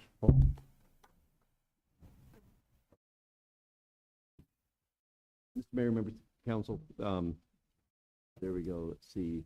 We have key issues, and if you want to hit the next slide. Just a rough 2022 budget schedule giving where I believe we're going to be at. This is a roadmap. It may shift somewhat, but I think we can stick to this pretty much. We're working through this, and that's one of the reasons Chancellor's in town. We're doing the department meetings, give her some time to get the budget model worked through, and then we should be able to step through these pretty well. April 26th, that's tonight, employee benefits. Hopefully, the next item we'll talk about the employee contribution and some other employee benefit discussions. May 10th, we need to bring back the review of the SAP items and make sure that our CIP requests line up with council's requests, and so we'll use that opportunity to make sure that we're fully on board with what council is directing us to do with their strategic action plan. May 24th and RCM regular council meeting. May 24th regular council meeting will bring forward the revenue projections, so we can see where we fall and where we're budgeting to. Just in reference, June 8th is actually open enrollment, and that's when we'll sit down and nail down who's signing up for what insurance product, and that is built into the budget also, so that helps us to get gauge on costs. June 14th, regular council meeting, general fund budget and CIP. Now, CIP may shift. If we can do CIP earlier, we may try to do that. But, and what was I say? And we may do a part of the CIP at a council work group. June 21st, special meeting, budget additions. This is the only thing outside of your normal schedule. I'm hoping that when I put this on your calendar, that we may have that special on that Tuesday in between. I believe there'll be a small need for get full council together to get agreement on some additions. That'll be our last chance to do additions before we adopt the tentative budget adoption on June 28th. By law, we need to adopt the tentative before July 1. Once you adopt the tentative, you can still change the budget. You just can't increase the budget. And that's why we have the additions and then the tentative. And then we need 2 weeks to post the public notification. And because of our time schedule with the paper, you can't do it, have the final adoption 2 weeks later. We need a third week, and so we push that back to July 19th. Regular council meeting will be final budget adoption. We don't see raising any property taxes. So I'm absolutely sure we're not going to be raising property taxes. So we don't have any special meetings for tax increases, for property tax increases. What's the name of that special meeting? The Truth in Taxation, yes. So we won't be holding any Truth in Taxation hearings because we're not moving property taxes. Okay. So next slide. Just want to get your feedback on some of the key things that go into the budget as we're assembling the budget here.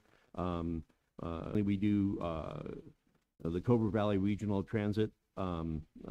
We give our third of the 20% match, but I'm going to ask Jerry to come back down and talk about the IPTA assignments.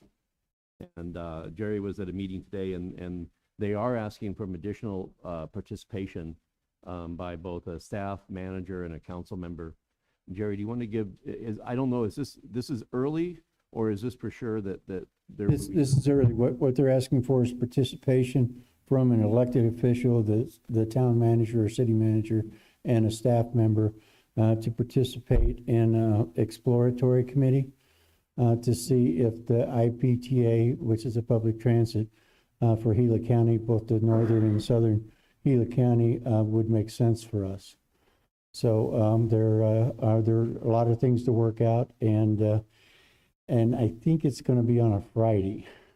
The meeting's once a month, and so they're asking for an elected official and Paul and a staff member, and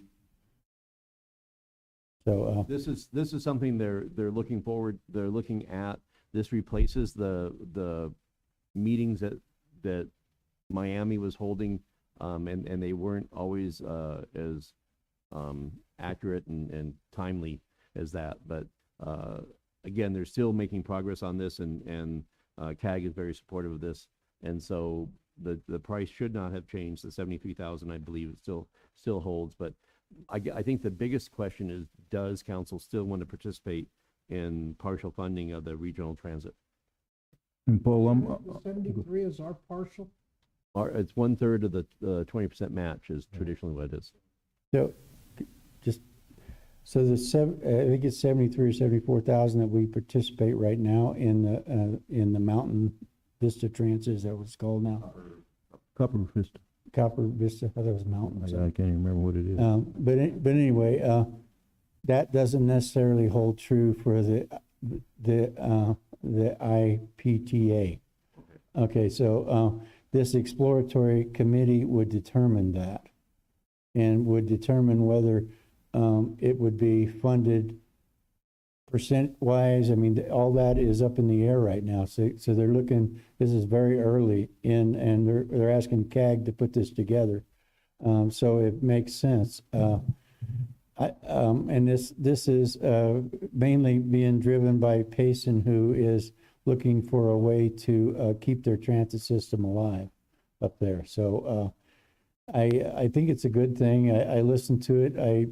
I was disappointed that Miami wasn't on the call very long, and Gila County wasn't able to attend. So, but I think that had to do with scheduling conflicts today, and I'm hoping this exploratory committee will go forward with more participation.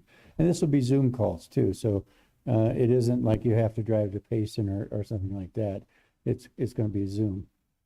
So, Mr. Mayor, members of council, this might be a good item to put on the quality of life council work group. So, because there are some additional meeting or additional details that we can bring forward. And I would tell you that if we do move forward with this, I would be on the committee. Jerry would be on the committee. I just volunteered him. And well, right now I serve on the Transit Advisory Committee, and we really haven't had any meetings in the last 6 months at all. So usually we were meeting on a monthly basis, and we have not had those, and I think we need to get back to those. If we're going to be funding this, we need to be kept up to date on regular meetings. And some of us participated in that survey that the county or the CAG ran already on this transportation. It's important that we're part of it. So given that this is still in flux, and Jerry was just Jerry covered this call for me today because I had some other things going on, and I think it'd be we add it to the agenda. I think we have plenty of time. We don't have to make a final decision on this until late June, and yeah, we have plenty of time to decide. And traditionally, we've always made sure that the county is coming forward with their match also.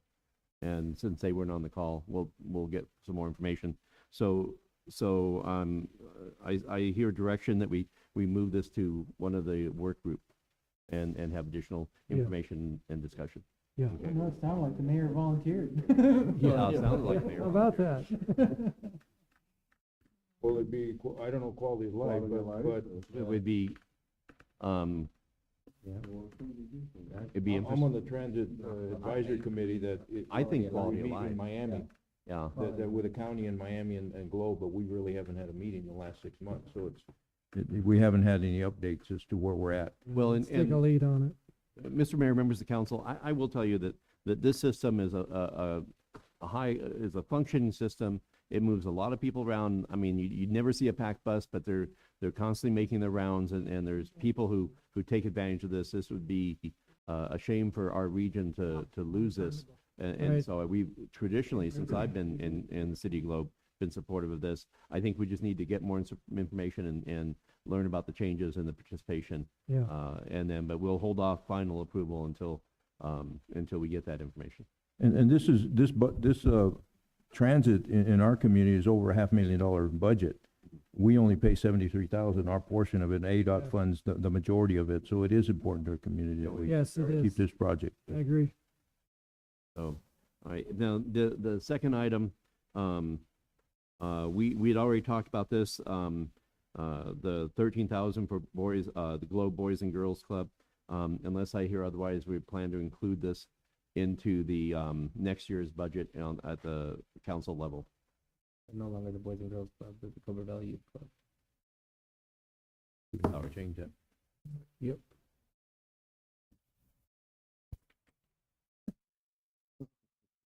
Okay, Done. we'll do that. That's all right, it's so common. Well, at least you didn't see that I had April 25th on the front slide. Yeah, and not- you got that. not the 26th. Okay. Blight remediation fund.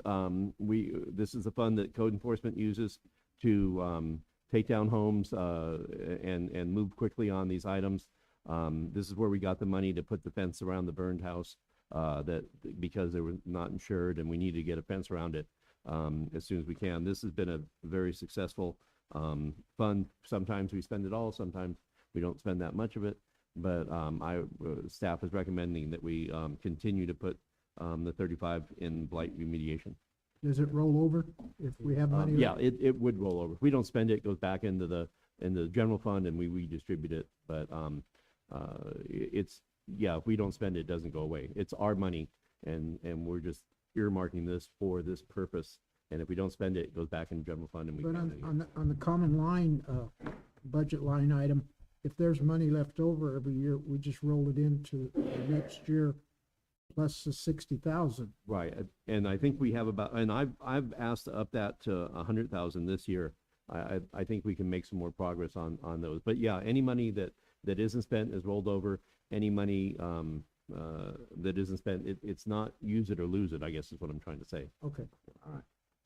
Mayor, I just got a quick question. So, do we follow through and lien the property if we have to spend money on it? We have that option.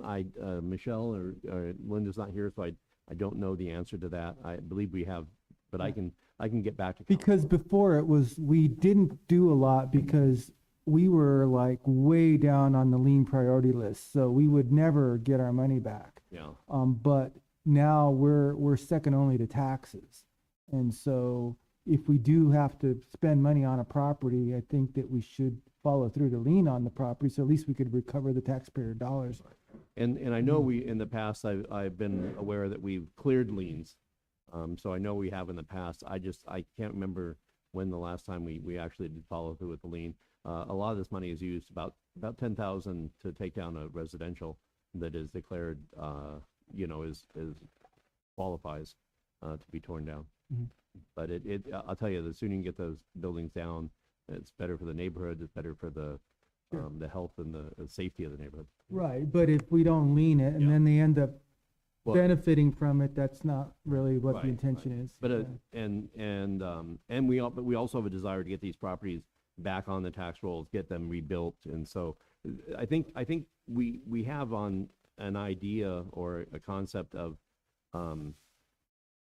focusing on vacant properties and kind of like something we've been talking about a little bit of a hit squad. It's like, let's look at every property that's a potential new home site and figure out what's going on, why is it sitting there, how do we, boost it a little bit to get some progress. What can we do to just individually look at each one and say, who can we get in contact with, who can we, talk to, and I think that's the approach to if we want more housing in Globe, I think it's a case-by-case basis, and this would be used as one of those mechanisms. So then, so we'll, like I say, we have been at 60,000. Let me check on the rollover factor, and we may be able to pull that 20 and put that back in, then we'll only do 80 on that. Yeah. Okay. But I'd like to, on the common lines, I'd like to, Go to 100? I'd like to keep 100 in the Is there any objection from any of the council to go to 100,000, to increase it to 40,000, I guess is what you're asking? but we've been getting pretty effective on getting these common lines taken care of, and it really does help. Oh, yeah, that's a good thing. The sidewalk fund is still here, right? Yeah. What's that? It's gonna take way more than that. Yeah. The sidewalk fund is still here, Yeah, and we're gonna talk about the Yeah, sidewalk. we need to talk Yeah, we about need to that have one. that. Yeah, we're gonna talk about the sidewalk fund, not at this point, but we are. So so that's common line. Okay, now normally we do 15,000 for the nonprofit grant funding. Initially, when we talked about ARPA, we had talked about throwing some additional ARPA to help supplement that. So we're looking at taking a 15 match. So we'll match ARPA to 15 that we normally put in from general fund, and putting out a nonprofit grant fund opportunity this budget cycle for 30,000. And if that's pleasure, council's pleasure, we'll leave that at that amount. Any objection to that? I'm okay. And then one of the other budget items that I'm looking at, discussion of a community budget. I don't know. I haven't talked to Chancey on what this would look like, but I see a bucket of money that is almost like a department, but there's nobody over that department. But what it would be is anytime we're doing anything that benefits the community, okay, we're doing a special event and we need to have Public Works do overtime. It's still all our money, but at least you can see in real time the money that Public Works spends on doing maintenance repairs of their core mission. And then you have a fund for overtime or additional staff if need be for community projects. We're walking through this a lot, and there's a lot of frustration in Public Works and in PD also, in administration on how we So they don't have, highlight these activities and put a real cost to them.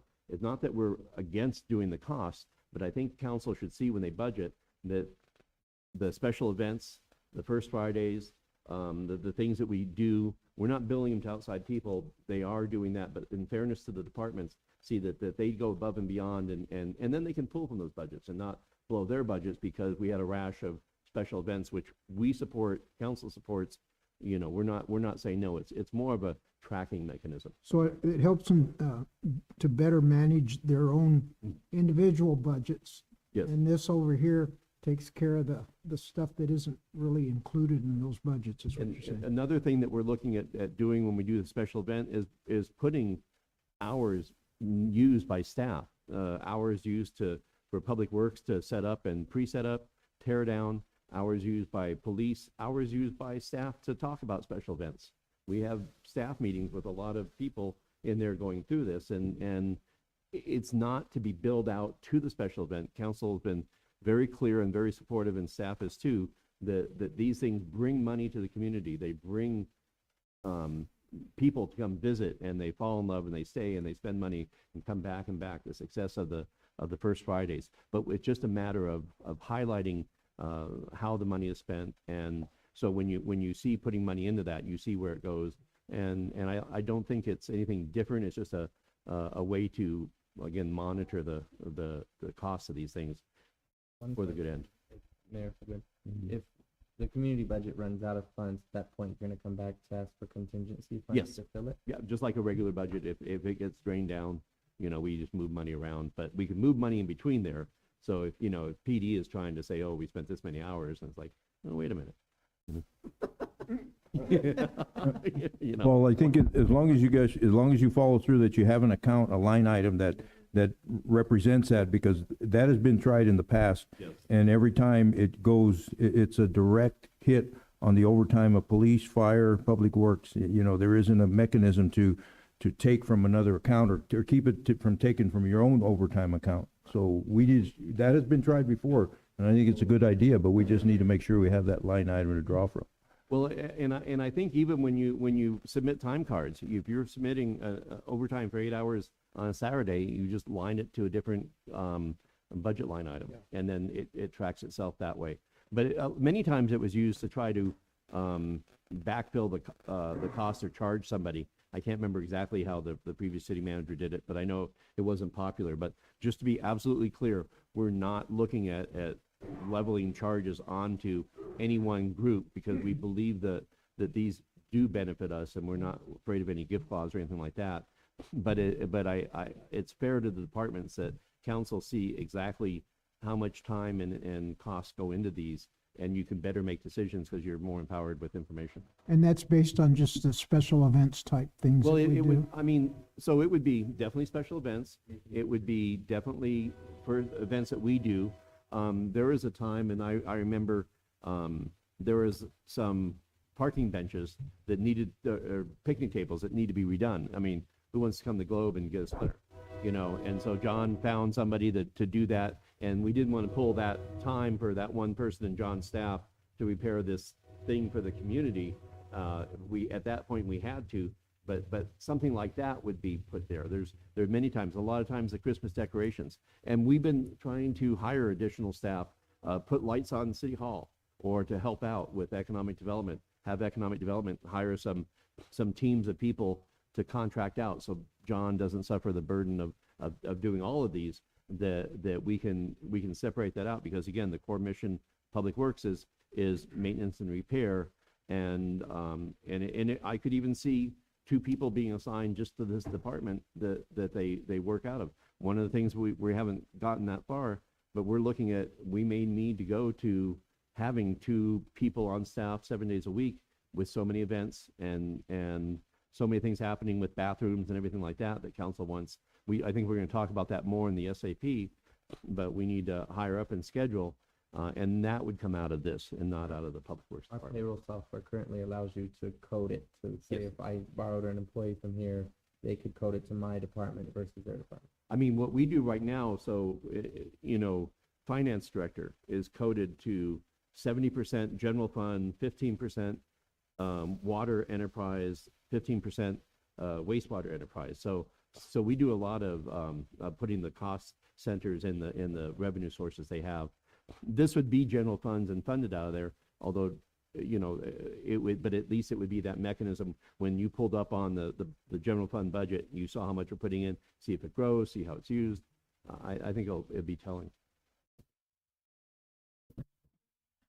Thank you, Mayor. And you have a criteria that you would be using to determine which activity qualifies? Any activity that is benefiting the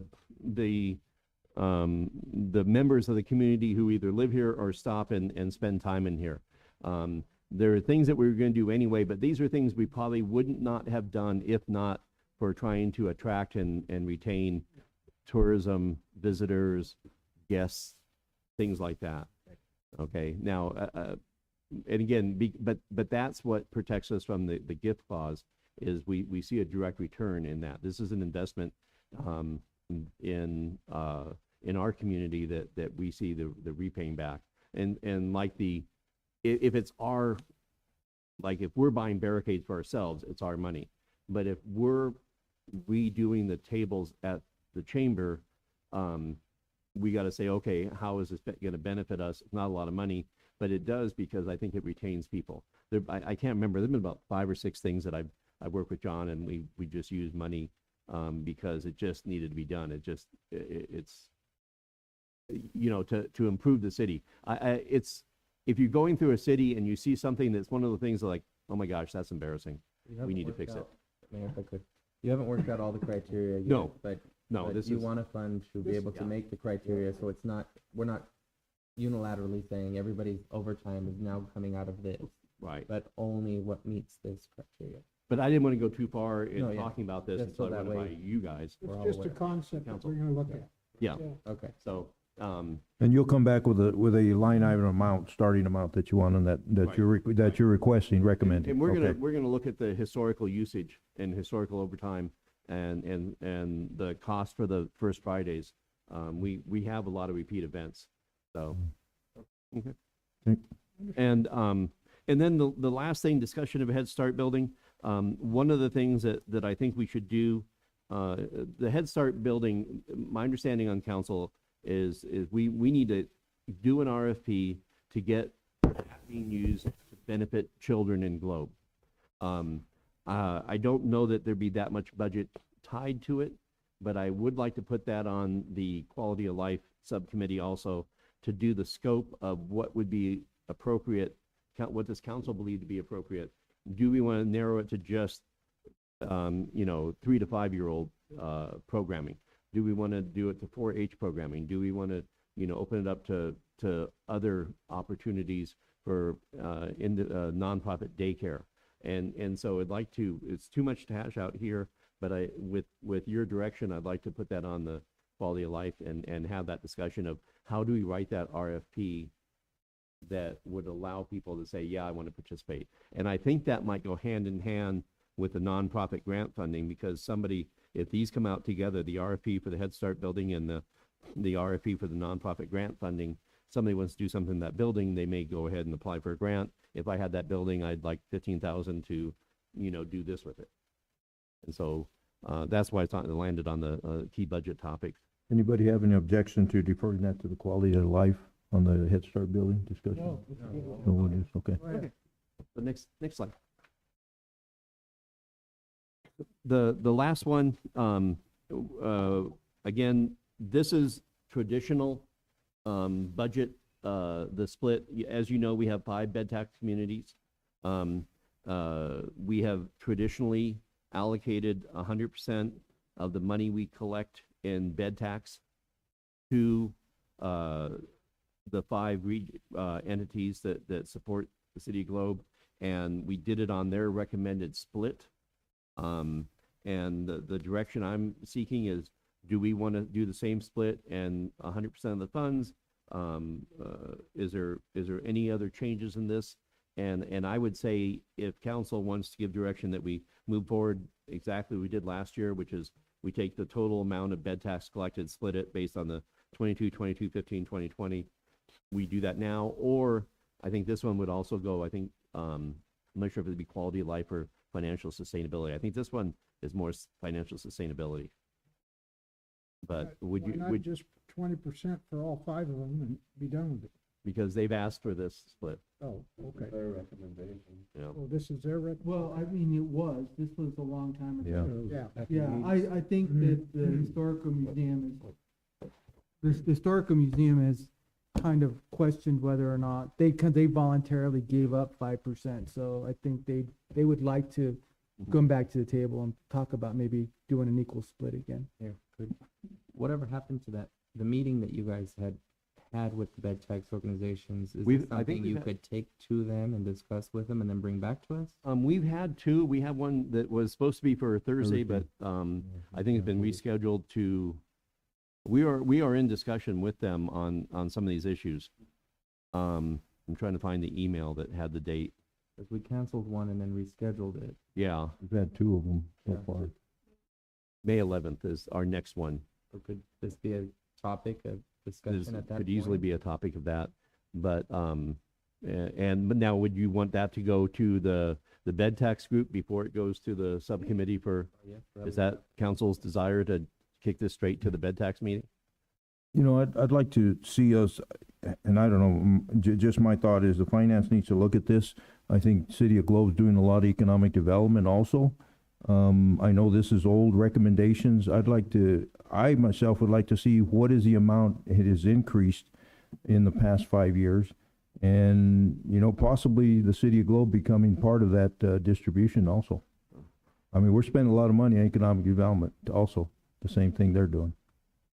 And that would be, and if you, the way to, I think the most efficient way to have that conversation is take it to the to the work group. And I just don't, we have to look at the schedule, whether I don't believe we're gonna have a work group before that bed tax meeting. But I think we could share we might, okay. So we'll work through getting the timing right. But I see it being discussed at both. And I think we can manage the discussions that say it's going or it just went. But yeah, I think unless you wanted to go with exactly the same match, I would recommend that we take it and have a deeper dive into that conversation. I think that needs to be the question. I'm only one, and I only suggested that to look into it. But if there's an objection to that, or we just want to go with the same distribution, there's no sense in wasting time and taking it to the finance committee. Mr. Mayor, I like that angle of discussion. I think it's something we should air out on that committee. It's not my committee, but I think it bears looking at.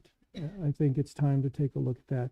Doesn't mean we're doing anything right now, but you're right about the city taking it hands-on and projecting a lot of money and effort into all the things that our strategic plan is actually doing. And I think it's time to revisit that. Ready? I agree with that. I think, we're looking at something here that was created, I think, in the 80s, if I'm not mistaken. Ed text? Yeah. Oh, yeah, it's a long time ago. And so I think it deserves another go around of where we are today, and in today's dollars, today's monies, and today's success. and today's right. There's a lot of pieces moving, and they're showing, they're coming to fruition. I think if we show some partnerships here that we can really maximize these efforts and these resources, or at least attempt to. So I would like to see that go to one of the committees. So, just to reiterate from all the discussions we've had, we're gonna take the Cobra Valley Regional Transit to subcommittee. That would be quality of life. We're going to do discussion of the Head Start building outcome. That would be subcommittee quality of life, and then bed tax, because it is a tax that we're dealing with, would be the financial subcommittee, financial sustainability subcommittee, and then we can get back to you with the dates. You can correct me if I'm wrong, but this is something that these organizations did on their own, correct? And we are fiduciarily responsible to make sure that we collect the tax and give it out appropriately. But this is what these organizations came up with.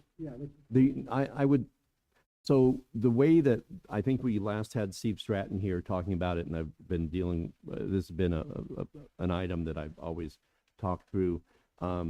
Traditionally, these groups existed. Every year they would come to the city and say, will you fund us? And they were, sometimes they get what they wanted, sometimes they wouldn't. It was, each one individually.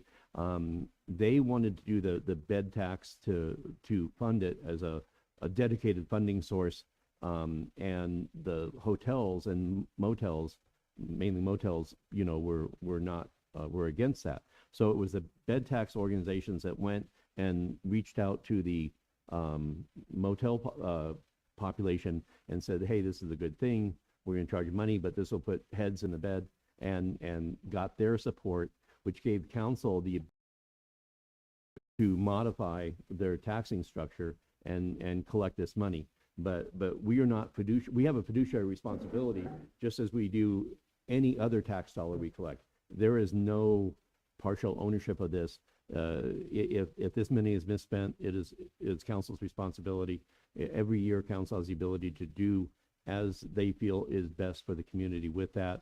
Although we have a long tradition of using this to fund these groups, and they do various things, both with outreach and support and maintenance of facilities. And I think if we look at it, the city is, I don't know how many of these groups, we're the sole funder of these groups. I know the EDC, the Southern Hill County EDC, is the city's the only funder of it, and we're looking at options to bring more funders into it, to bring more money to those organizations instead of just relying on the city for their funding.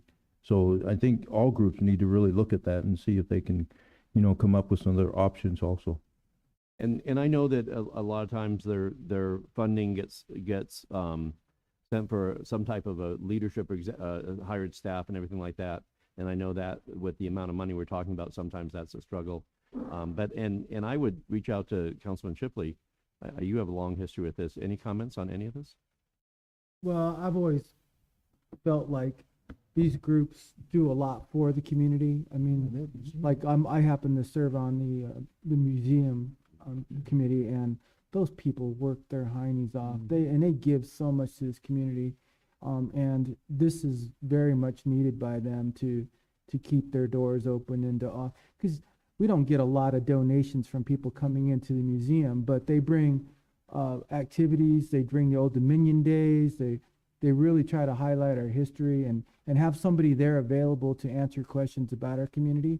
One of the other things that they do is, for example, if you want some kind of family history, they're archiving all this history. So you can, my great grandpa was the mayor of Globe in 1960 something, and then they'll get information for him, get him pictures, and so it's a really neat thing. And I know all the groups do their thing, so I've always felt like this is something that they rallied around to make it happen. I don't think the council at that time had the political will to make it happen. They brought the political will to the table, and so I always felt like defending them the access to keep this money. Well, Mr. Mayor, members of council, and you bring up a really interesting point, and that was one of the, I think, the shifts when Mayor Gameros and the most recent councils that I've worked under is that we've now, instead of deferring to these bed tax to do these certain things, we are partnering with these bed tax and working in tandem with them and pulling in the same direction and combining our efforts. And I know that's what we've seen with the meetings that we have. So there's like I say, it wouldn't be like I say, I think with council's comments, we should take a closer look, spend the time. Yeah, I think it's a good thing. And the thing about it is, every one of the organizations are very transparent, and they provide the reports and everything that they're supposed to. But over a period of time, the Chamber of Commerce and EDC, everybody's blended their programs and everything. So there's no reason why it couldn't be an equal distribution to them, just so we don't get into any position where, they get more than we get, and that type of stuff. Because they all do everything, a lot of things for the community at the equal level. So, I mean, we need to look at that, I think. Yeah. So I think we have clear direction on these three topics, on all these topics, including the three that we're sending to the subcommittee. And if you go to the next slide, it's Jerry's favorite slide. There he is. Okay. Any questions? Nope. Okay. Question? Nobody asked mine. So we'll go to action items. Item 6A, council will consider the employee benefit package and approve the 2022 employee contribution schedule for healthcare coverage provided by Blue Cross Blue Shield and authorize the city manager to sign renewal contracts with Blue Cross Blue Shield, MetLife Vision Service Plan, and Mutual of Omaha. And Mr. Mayor, members of council, this is the second half of our presentation on benefits, and there should be, Danny, there should be a different PowerPoint. Okay.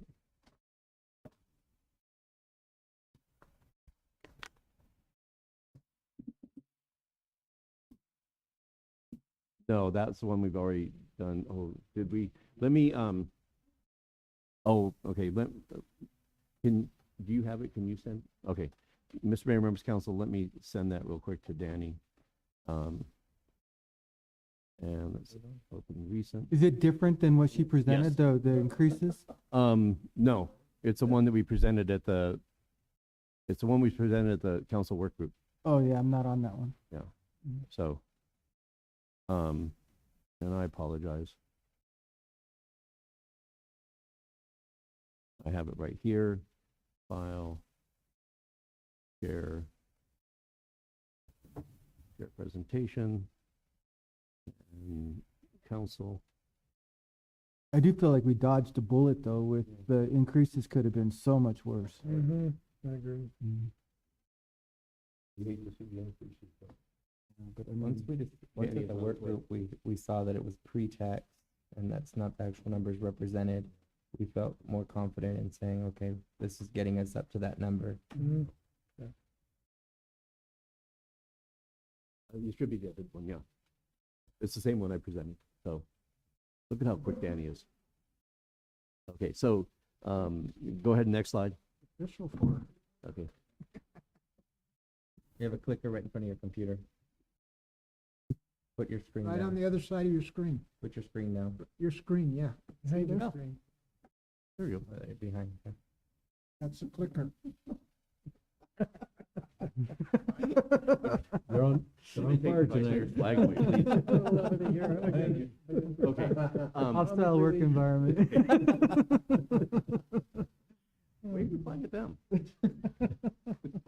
The City of Globe offers, we offer Blue Cross, Blue Shield, Arizona healthcare plans, HMO, PPO, and the high deductible. We also offer the benefits including dental, vision, life, and disability. As you saw, all plans have dependent care options. The only addition, we have the HSA health savings account. We do a match, and now we're adding the FSA flexible spending account. This one is for people who are members of the HMO or PPO. It allows you to put pre-tax money into a debit card. It's kind of neat because if you're trying to, run tight at the end of the week and you don't have a lot going on, but you need a copay or need to get some medicine, you can use that health savings card to get that money, even though it's protected a protected group of money just for medical, and it's pre-tax. Employee costs, and let's see here. So this year with that 5%, the 5% addition to the cost, given everything going on with our benefit program, remind council that last year we implemented phase 1 in bringing salaries to market, or the positions to market. We've gotten half of that implemented. We're now going to be implementing the second half of that this year. It'll be built into the budget. And then we're also building in a 3% performance evaluation amount of money that we can give raises out of based on performance evaluation. It's about a $1 million addition to the cost of our employees, which are our number one resource and what makes the city run and everybody's hard work. But with the healthcare, with the salaries being maintained and brought to market, we've also, council's given direction to try to get to that 33% contribution from the employees. And so we have, in the new presentation with the price increases for HMO, we have increased the single by 3.7% for the employee contribution, single plus one, 3.7, HMO family, 3.5. We are getting very close on the HMO family to that 33% employee contribution. We've decided, in direction from the work group, was that the 15% should be the max for a single, either HMO or PPO. And so this reflects that council's desire to both compensate employees well, but also make sure that we get back to our split on the cost sharing for benefits. Let me make this work.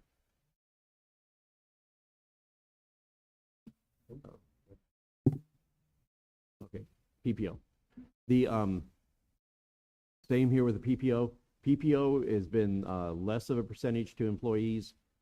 Again, the increase averaging about 4.2%. So PPO single is going up to the 4.4%. That brings them to 11% contribution compared to the city. And again, when an employee is paying the 11.4%, that means the city is paying the 88% of that cost. Single plus one up 4.2%, and then PPO family 4.1% up to 18% getting closer to that, that 33%. We had talked about last year about trying to balance HMO and PPO and doing a 2% additional to the PPO, but given the price increases anyway, I think we're safe, and direction from the thoughts of the work group was that we limit the PPO increase to the 4.2 average. Next slide. High deductible. This one we're leaving the same, and if you look at, we did hand out a copy of the, show that there's one page from Segal that you should have in your pile there, in your stack of stuff, that shows the utilization of these programs. Right now for the high deductible, we have 7 people who are using that high deductible. And you can see they're in HMO 38, PPO 49, and then the high deductible 7. But people are taking advantage of that low cost program. It was almost very minimum cost to the employee. But it takes that person who watches their dollars and puts money into the account. We'll match dollar for dollar. And if you're one of those people that's good about checking prices and managing and doing the legwork, I think you can see real benefits. What we see is that the biggest difference is some plans you put a lot of money up front and then your costs are low. Some plans you don't have that much money up front, your costs may be high, but if you don't get sick, then you don't spend that. And this will go into much more detail when we get into the meeting in June. What is the deductible on the high deductible? Next slide, I think. There. Okay. So there it is. Those are deductibles. So HMO 0 and 0, PPO 500 and 1,000, and then HD is 4,000 and 8,000. Coinsurance, you can see the numbers there. But you look at that, the deductible for the HD, but you have a lot of money built into your bank to help cover that, and that would be the max that you would have.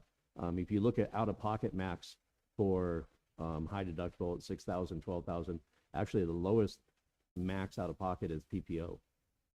So I'll let you look at that if you have any questions. If not, I'll go on.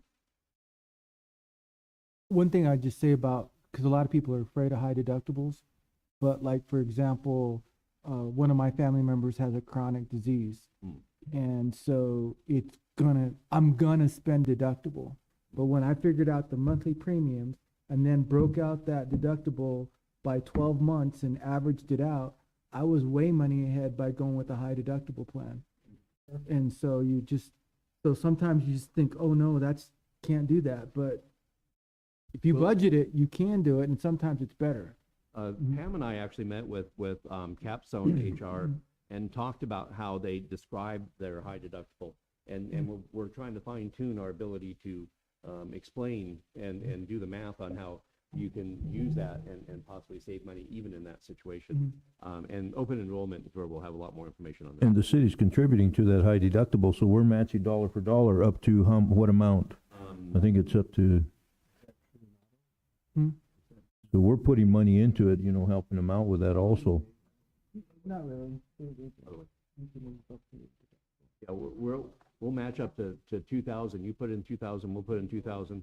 And then we also have, with a distribution that we're planning this one time year, you could put another 1,000 in for up to 3,000 if you wanted to. And you can carry that over year to year, right? With the HSA. And that's what a lot of people do, is they build up a little bit of a piggy bank, and once you get a couple of years under your belt, you're good. So go ahead and. Okay, so employee HSA accounts, go through this real quick.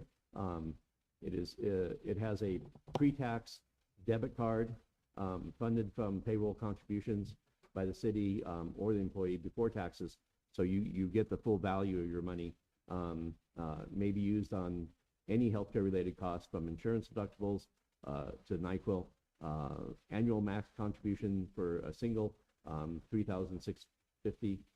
For a family, $7,300. So you can't totally pack it to avoid taxes. but unspent is rollover. And this is only, HSA is only available when you have that high deductible, but it is transferable. Let's say you pack a bunch of money in, and then for whatever reason, you know, you move to Oklahoma and you take it with you. It's your money. Okay. Next one. And But it still has to be used for healthcare. Right? yeah, it still has to be met. Okay, so just a little bit more on the HC pros and cons. You keep more of your paycheck. This came out of the first round of employee meetings. It's like, gosh, I mean, we take that hit when we have that money deducted, and this is way you can have more control over your money, not have it taken out of the paycheck. Although you have to, you know, you'd have to pay out of pocket in certain instances, or from your HSA account. Must be ready to pay more out of pocket. Strategy takes money you would have deducted from your paycheck, put it in your HSA account, and if you spend it, you spend it. But if you don't, it's in your bank account. And then there's some examples here. I won't go through them all, but it does say that, like say, worst case, 2,000 out of pocket. Best case, you roll it over to next year. You control your dollars. Next slide. And then this falls back to our 66-33 dependent care rule. This is something that we've been talking about for year upon year, and we're finally moving closer to getting that balance. And it is important. We care about our employees. We have quality healthcare products, but when the dependents are something that we want to help you with, but it shouldn't be at the same rate as a single. And so this is getting back to the strategy we had years ago. I think I've said it all there. This year we're adding a plan that we have the high deductible, and then we have the split. So I'll leave it at that. We all know we're trying to get to that, and we're making progress. Next slide. This is just in summary, so you can see it all together. This is one slide that we'll probably take and put out and use in other presentations. So that's it in a nutshell. In the next slide. So the last piece of this is the one-time benefit options. We had seen this happen throughout over the past 6 months to a year. Councilman Leatham had brought this to our attention, and council had a lot of discussions about this. And so we are bringing forward a request from staff to council based on council's request that we do a distribution. The value has not been set. We are recommending $1,000, and this would be funded out of our ARPA money. It would be a one-time benefit. We won't have this, you can't imagine this would happen next year, but it is a way to show support for staff, having gone through everything we've gone through in the past 18 months, 2 years of the pandemic, and they really stepped up and did yeoman's work, person's work for all the city. So in the discussion is like, what would the employees rather have? And so we did the survey and included that, and it came out that about a little bit over 50% wanted the one-time payment. And if you go to open enrollment and you have these three options, you can select that. And I can't say on your first paycheck coming out of the new budget cycle, but by the second one, we hope, because we got a lot of things changing in the budget cycle, in the paycheck cycle, trying to get all the new numbers in. So as quickly as we can, we would just add $1,000 into your paycheck, but it is subject to taxes. The second option is $1,000 pre-tax that you could have immediately inserted into your HSA or the new FSA contribution. And that's the beauty of talking about this and having people indicate their preference during the open enrollment, because they can see, okay, here's HSA, here's an FSA card, how do I fund it? Well, here you can take that 1,000, and it's good feeder starter money. And then we did in our meetings with different departments, I think about 30%, 33% said we'd rather have additional vacation time. You work and make money, but sometimes just that breathing room that you have to get away from work. And we saw that with council been so gracious in the giving the week between Christmas and New Year's off, and that's a very popular benefit that we do for people. And people come back and they clear their heads. It takes a couple days to stop thinking about work when you're taking time off and focused and everything like that. And we get a lot of feedback of people is like, hey, this, I really got a chance to relax. And all their coworkers are off too, so you're not worried about what's going on at the office or what's going out in the field, or even fire and police, they have to work, but the big bosses aren't running around, making them crazy. So They're not even listening to you. They put their boots So- away a so- long time ago. So the question, Mr. Mayor? Yeah. So the 4 days will be in addition to the Christmas break days? Yes, yeah, this would be, and I should have put this on there, we absolutely intend to bring back the 4-day Christmas break, but this would be and I think that's gonna be a ongoing, but this would be a choice that people said, instead of the money, I'd rather have 4 days, and it has to be exempt from the 240 cap, because we struggle around here, especially during the pandemic. We want people to take time off and spend, but they have so many things going on. I mean, in John's case and some of John's people, we just, we weren't denying vacation, but they knew that there just was not enough people that they could truly get caught up on that. And so we had a number of buyouts because people just weren't able to take their vacation time. We're putting a heavy stress on, take your time now, start early, get out early in the year. We're not going to waive it again, but these vacation days you could take and they would be exempt. So let's say that you get all your vacation days, you come in at 2:35. If you have these extra hours in there, they won't get swept and you can use them whenever. So you could actually take this benefit and wait a couple of years before you use it. So those are the three options, and with council direction to hit the last one. Just a question on the, specifically for police and fire. Instead of 4 days, they get the 4 days if they want that vacation, but what about the vacation, the holiday vacation? They give them 8 days exempt from their 240? Because they have to work, so does that exempt them from the 240 cap? Does that give them 64 hours over the 240? I think if I'm not mistaken, that's what we said when we started giving out the Christmas vacations, was that it was their floating. They could do whatever they want, but it was So it's was if it's a exempt floating. from So I think the that also is exempt. Is that not true? Yeah, that is correct. So those hours were exempted. They were put in an additional hours in their bank, identified as holiday hours that were available to them to take at a different point. and then just like this would be.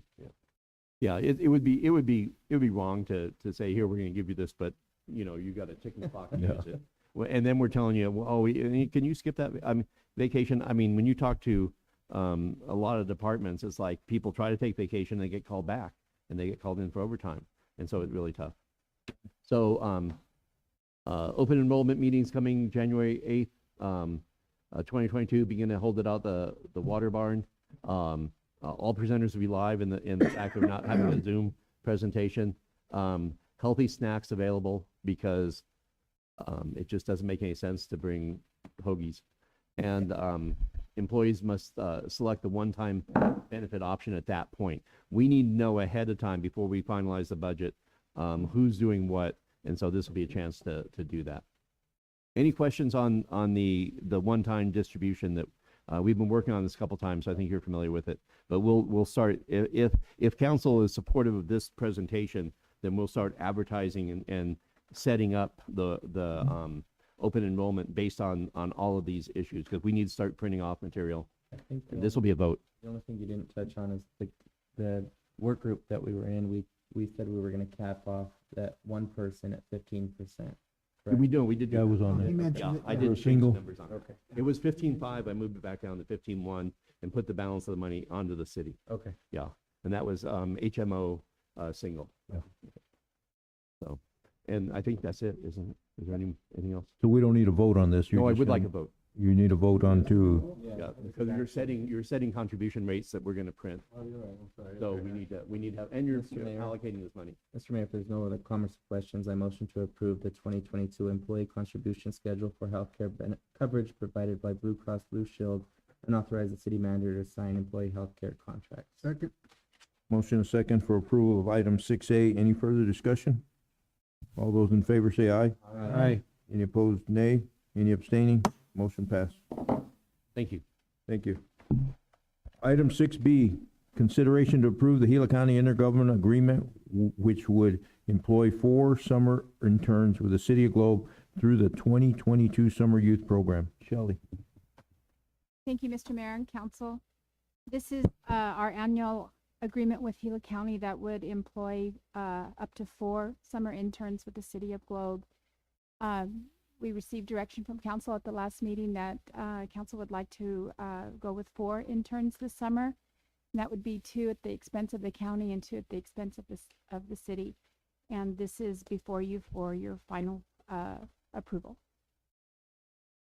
And just a reminder, we'll be looking, I know that library would take all 4 if they had a chance. I know library will get at least 1, maybe 2, but we are gonna ask for somebody that in IT as an IT helper. And then we want to see what type of skills. I think the county looks and says, this person has a desire to do this type of activity, and see if we can fit the people into something that promotes city government as a future career. I have a question. Oh, go ahead, Freddie. I just want to make sure I understood. Of the 4, 2 are financed by the city and 2 by the county? Okay. Okay, all right. Mr. Mayor, if there's no further discussion, I would make a motion to approve the IGA with Gila County to employ 4 summer interns with the City of Globe through the Summer Youth Program. Motion second for approval of item 6B is read. Any further discussion? All those in favor say aye. Aye. Any opposed, nay? Any abstaining? Motion passed. Thank you, Mayor. Thank you, Shelley. Item 6C, consideration to approve the 100 Club of Arizona Safety Enhancement Stipend Grant Award in the amount not to exceed $11,000 to purchase automated external defibrillators, AEDs, for the Globe Police Department. Good evening, Mayor, Council, again. In March, we became aware of and applied for the safety grant through the Hunter Club the day before the deadline. In early April, we were notified that we were awarded the funding through the grant. The grant will allow us to purchase 6 AEDs, the automated external defibrillators. Say that 6 times in a row. It's a portable electronic device that automatically diagnoses the life-threatening cardiac arrhythmias. And the goal here is to put 1 in each of our buildings, our detectives and advocacy center, and then at the main station. And the other 4 will most likely go into supervisors' vehicles for patrol. So they're available in the buildings and then out on the road with our troops. We were awarded the all 11,000, not to exceed $11,000, and we've got 60 days to purchase them. We've picked some out already. I think they got ran by FD to look at in recommendations, and so we should be ordering them as soon as council approves. Any questions? These are brand new units? They're all 6 brand new units, and we'd like to go after more as time goes on, but we maxed out that grant this year, this quarter anyhow. And Chief, with these AEDs, along comes the daily checks on them, the documentation of checking of the battery. I mean, there's a procedure for the AEDs. We'll work with Gary to make sure that our procedures are put in place, but they should be doing checks with them and stuff. Like to make a motion? Chief, you know, again, you and your team does a great job going out and looking for these grants, and you know, all the power to you, and congratulations. I'll make a motion to approve the 100 Club of Arizona Safety Enhancement Stipend Grant, the amount not to exceed $11,000 to purchase automated external defibrillators for the Globe Police Department. Second. Motion and second for approval of item 6C. Any further discussion? All those in favor say aye. Aye. Any opposed, nay? Any abstaining? Motion passed. Thank you, Council. Thank you, Chief. Thanks, Chief. Jerry again. Item D, consideration to approve utilizing the cooperative agreement of Pinal County and Cactus Asphalt contract number 175932 to complete seal coat and asphalt projects at various locations throughout the city of Globe in an amount not to exceed $561 $1,154, which includes a 10% contingency to be funded with HERF, 1/2 cent excise tax, and other budgeted items through CIP account number 12-80-52200, and approve the contract agreement number CA-2022-0039, contingent upon procurement and legal approvals. So, and we do have legal approval and procurement approval. Thanks to Shelley and Missy and Bill Sims that we got that signed before this council meeting. So, and along with Cactus Asphalt signature as well. So, so this item, as you know, if John's got $5 left over, we're going to lay $5 of the asphalt for the year's over. So we've managed to group as much money as we could together, and we came up with this dollar amount, which is quite a bit for this year. It's $561,000, which includes a 10% contingency. It's a little less than it was last year, but you know, we had counting on these bridges going through, so a lot of our money was set back for them. So we ask that you approve this contract tonight. We utilized the JOC from Pinal County to make sure that we locked in the prices so we didn't get them jacked way up. So that's where we're at. And Mr. Mayor, members of council, we passed out the list of the paving streets. Is this a ratification? Did they start already, or is this? Oh, yeah. Yeah. So they started at their own risk. They started at their own risk, and because they knew this couldn't get through. But we rushed around. Shelley did like I said, she did a great job getting this through today. So, yeah, it was a nip and tuck, and they got going before we got this passed. But I think we'll be okay. there's only a short window that they had for the city of Globe, so we had to utilize that, and they agreed to do it at their own risk. Mike, you had a question? Just a comment that, they're all over town and they're doing a pretty darn good job out there, so. Yep. I think it's a good thing that we're getting this much done. And they never griped one time about using the prices off this JOC, so I think it's a great thing. Go ahead. I mean, thank you. Just a couple questions. I know in past years, you and your team would try and distribute enough work for all the districts, or you know, these all of our districts. Is that still part of your? We have passed around the jobs, and you know, if you look, they're all over town. Right. So they're all in the different districts. The thing of it is, we didn't give you a whole lot of choice because of the dollar amounts this year. Right. Yeah. And so there's only certain roads that we could afford to do. The other thing that's on here that we utilize as well is the civil restoration. We had about 100,000 of this money come out of that, and so those areas were locked in because we had agreed to do those sections of road. So if you see a district that more jobs are being done in, that could be the reason, because we had to, you know, by the permit, we had to cover those areas, because they, the gas company or the electric, whoever it was, paid us to do that work. So we made sure that we fulfilled that obligation. Okay. Well, I think it's appropriate that all districts get some representation. We did that where we could. Yeah.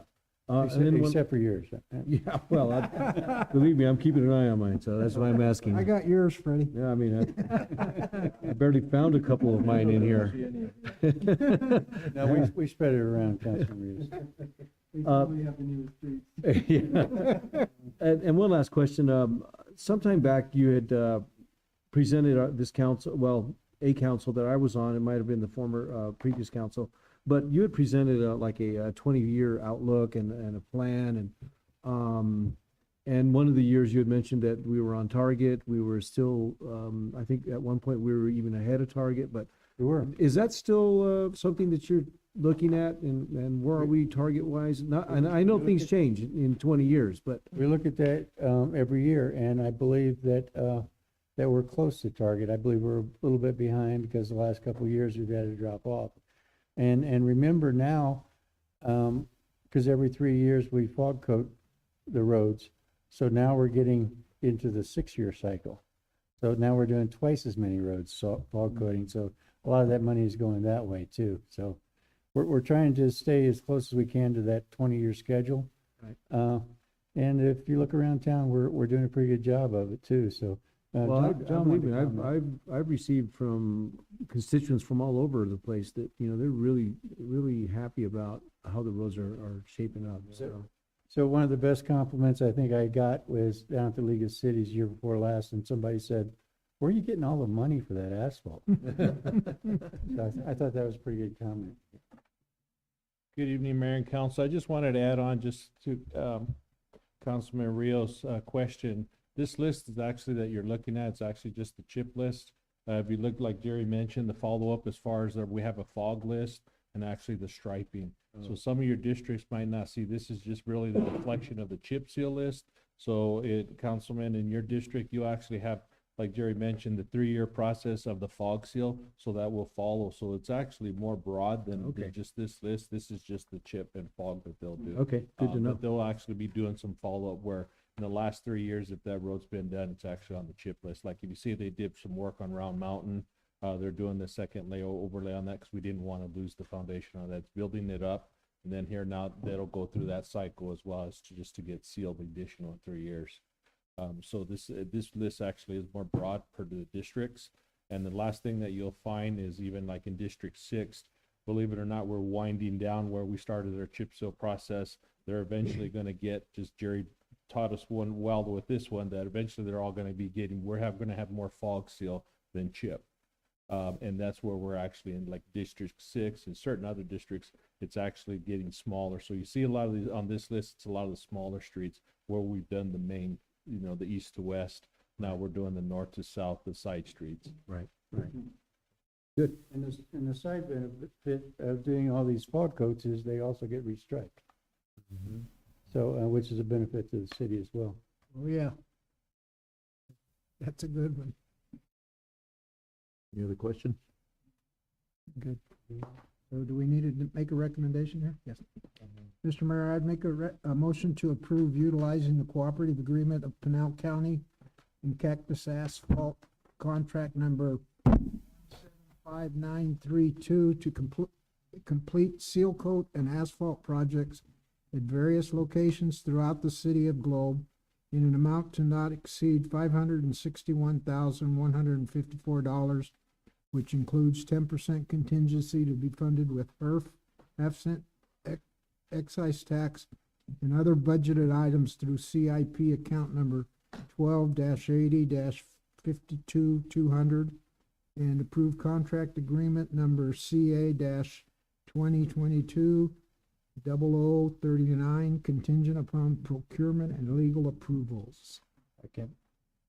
Motion and second for approval of item 6D is read. Any further discussion? Mr. Mayor, could we strike, we amend that because we do already have procurement and legal approval? We have procurement and legal approval. Yes, we already have that. Could we strike? Scratch the legal approval Okay, from it, just take from the out motion. last line of the motion. Yeah. You got that? Gee, Jerry, come on, man. It's getting late. Any other discussion? All those in favor say aye. Aye. Any opposed, nay. Any abstaining? Motion passed. Thank you, John. Thank you, Jerry. Do we have any late agenda items? No, Mr. Mayor, we do not. Any call to the public, additional? Check real quick.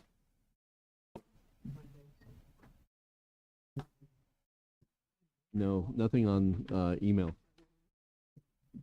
Let's see. Nothing on the phone. Scheduling of meetings? Other than nothing current that we have, we'll talk about that budget meeting possibly on the June 21st, but that's in the future. Yeah, and you scheduled, I saw at 6/21, budget special meeting. Yeah. Just to let you know, I will not be in town that day. Okay, is that I'll be gone for council work group information report? And so we had two work group meetings. We had the public safety work group meeting and the financial sustainability. And if you should have in your packet the recap. Yep. I think the public safety, we dealt with the fire department, and actually we'll be bringing forward something in E-session. Yeah. on that one. And then financial sustainability, we pretty much have dealt with all those issues, tonight. That was with, healthcare costs and the distribution. So unless there's any questions, if anybody who was not in either of those groups has any questions about what went on in there, most of them are either dealt with, will be dealt with tonight. Pretty self-explanatory. Good. I'm okay. Consideration of future agenda items? Anything council would like to add that we haven't added already? Okay. I would like to add in the future, I know, the county at their meeting discussions on their mitigation in the waterways and their plans for the future. I think the city of Globe needs to be involved or given a presentation, an update on what they're doing, because anything they do in the canyon area affects the downtown area. Yeah, they're What gonna do a mitigate- lot of work up there. Yeah. Maybe just an update on McCormick Wash. They, I don't know that there's much to do on McCormick Wash other than we've gotten the 100,000 funding and it's on the core list. Okay. There's not too much there, but I definitely think the mitigation that the county's doing. Yep. But I'll try to make sure we address the McCormick Wash in an email. Okay. Okay. But Jerry, willing to do a presentation next time around? Thank you, Jerry. That and the Russell Road area too. Lisa, you have that added? Okay, thank you. Any other future agenda items? Do we have a motion to go into executive session? Motion made.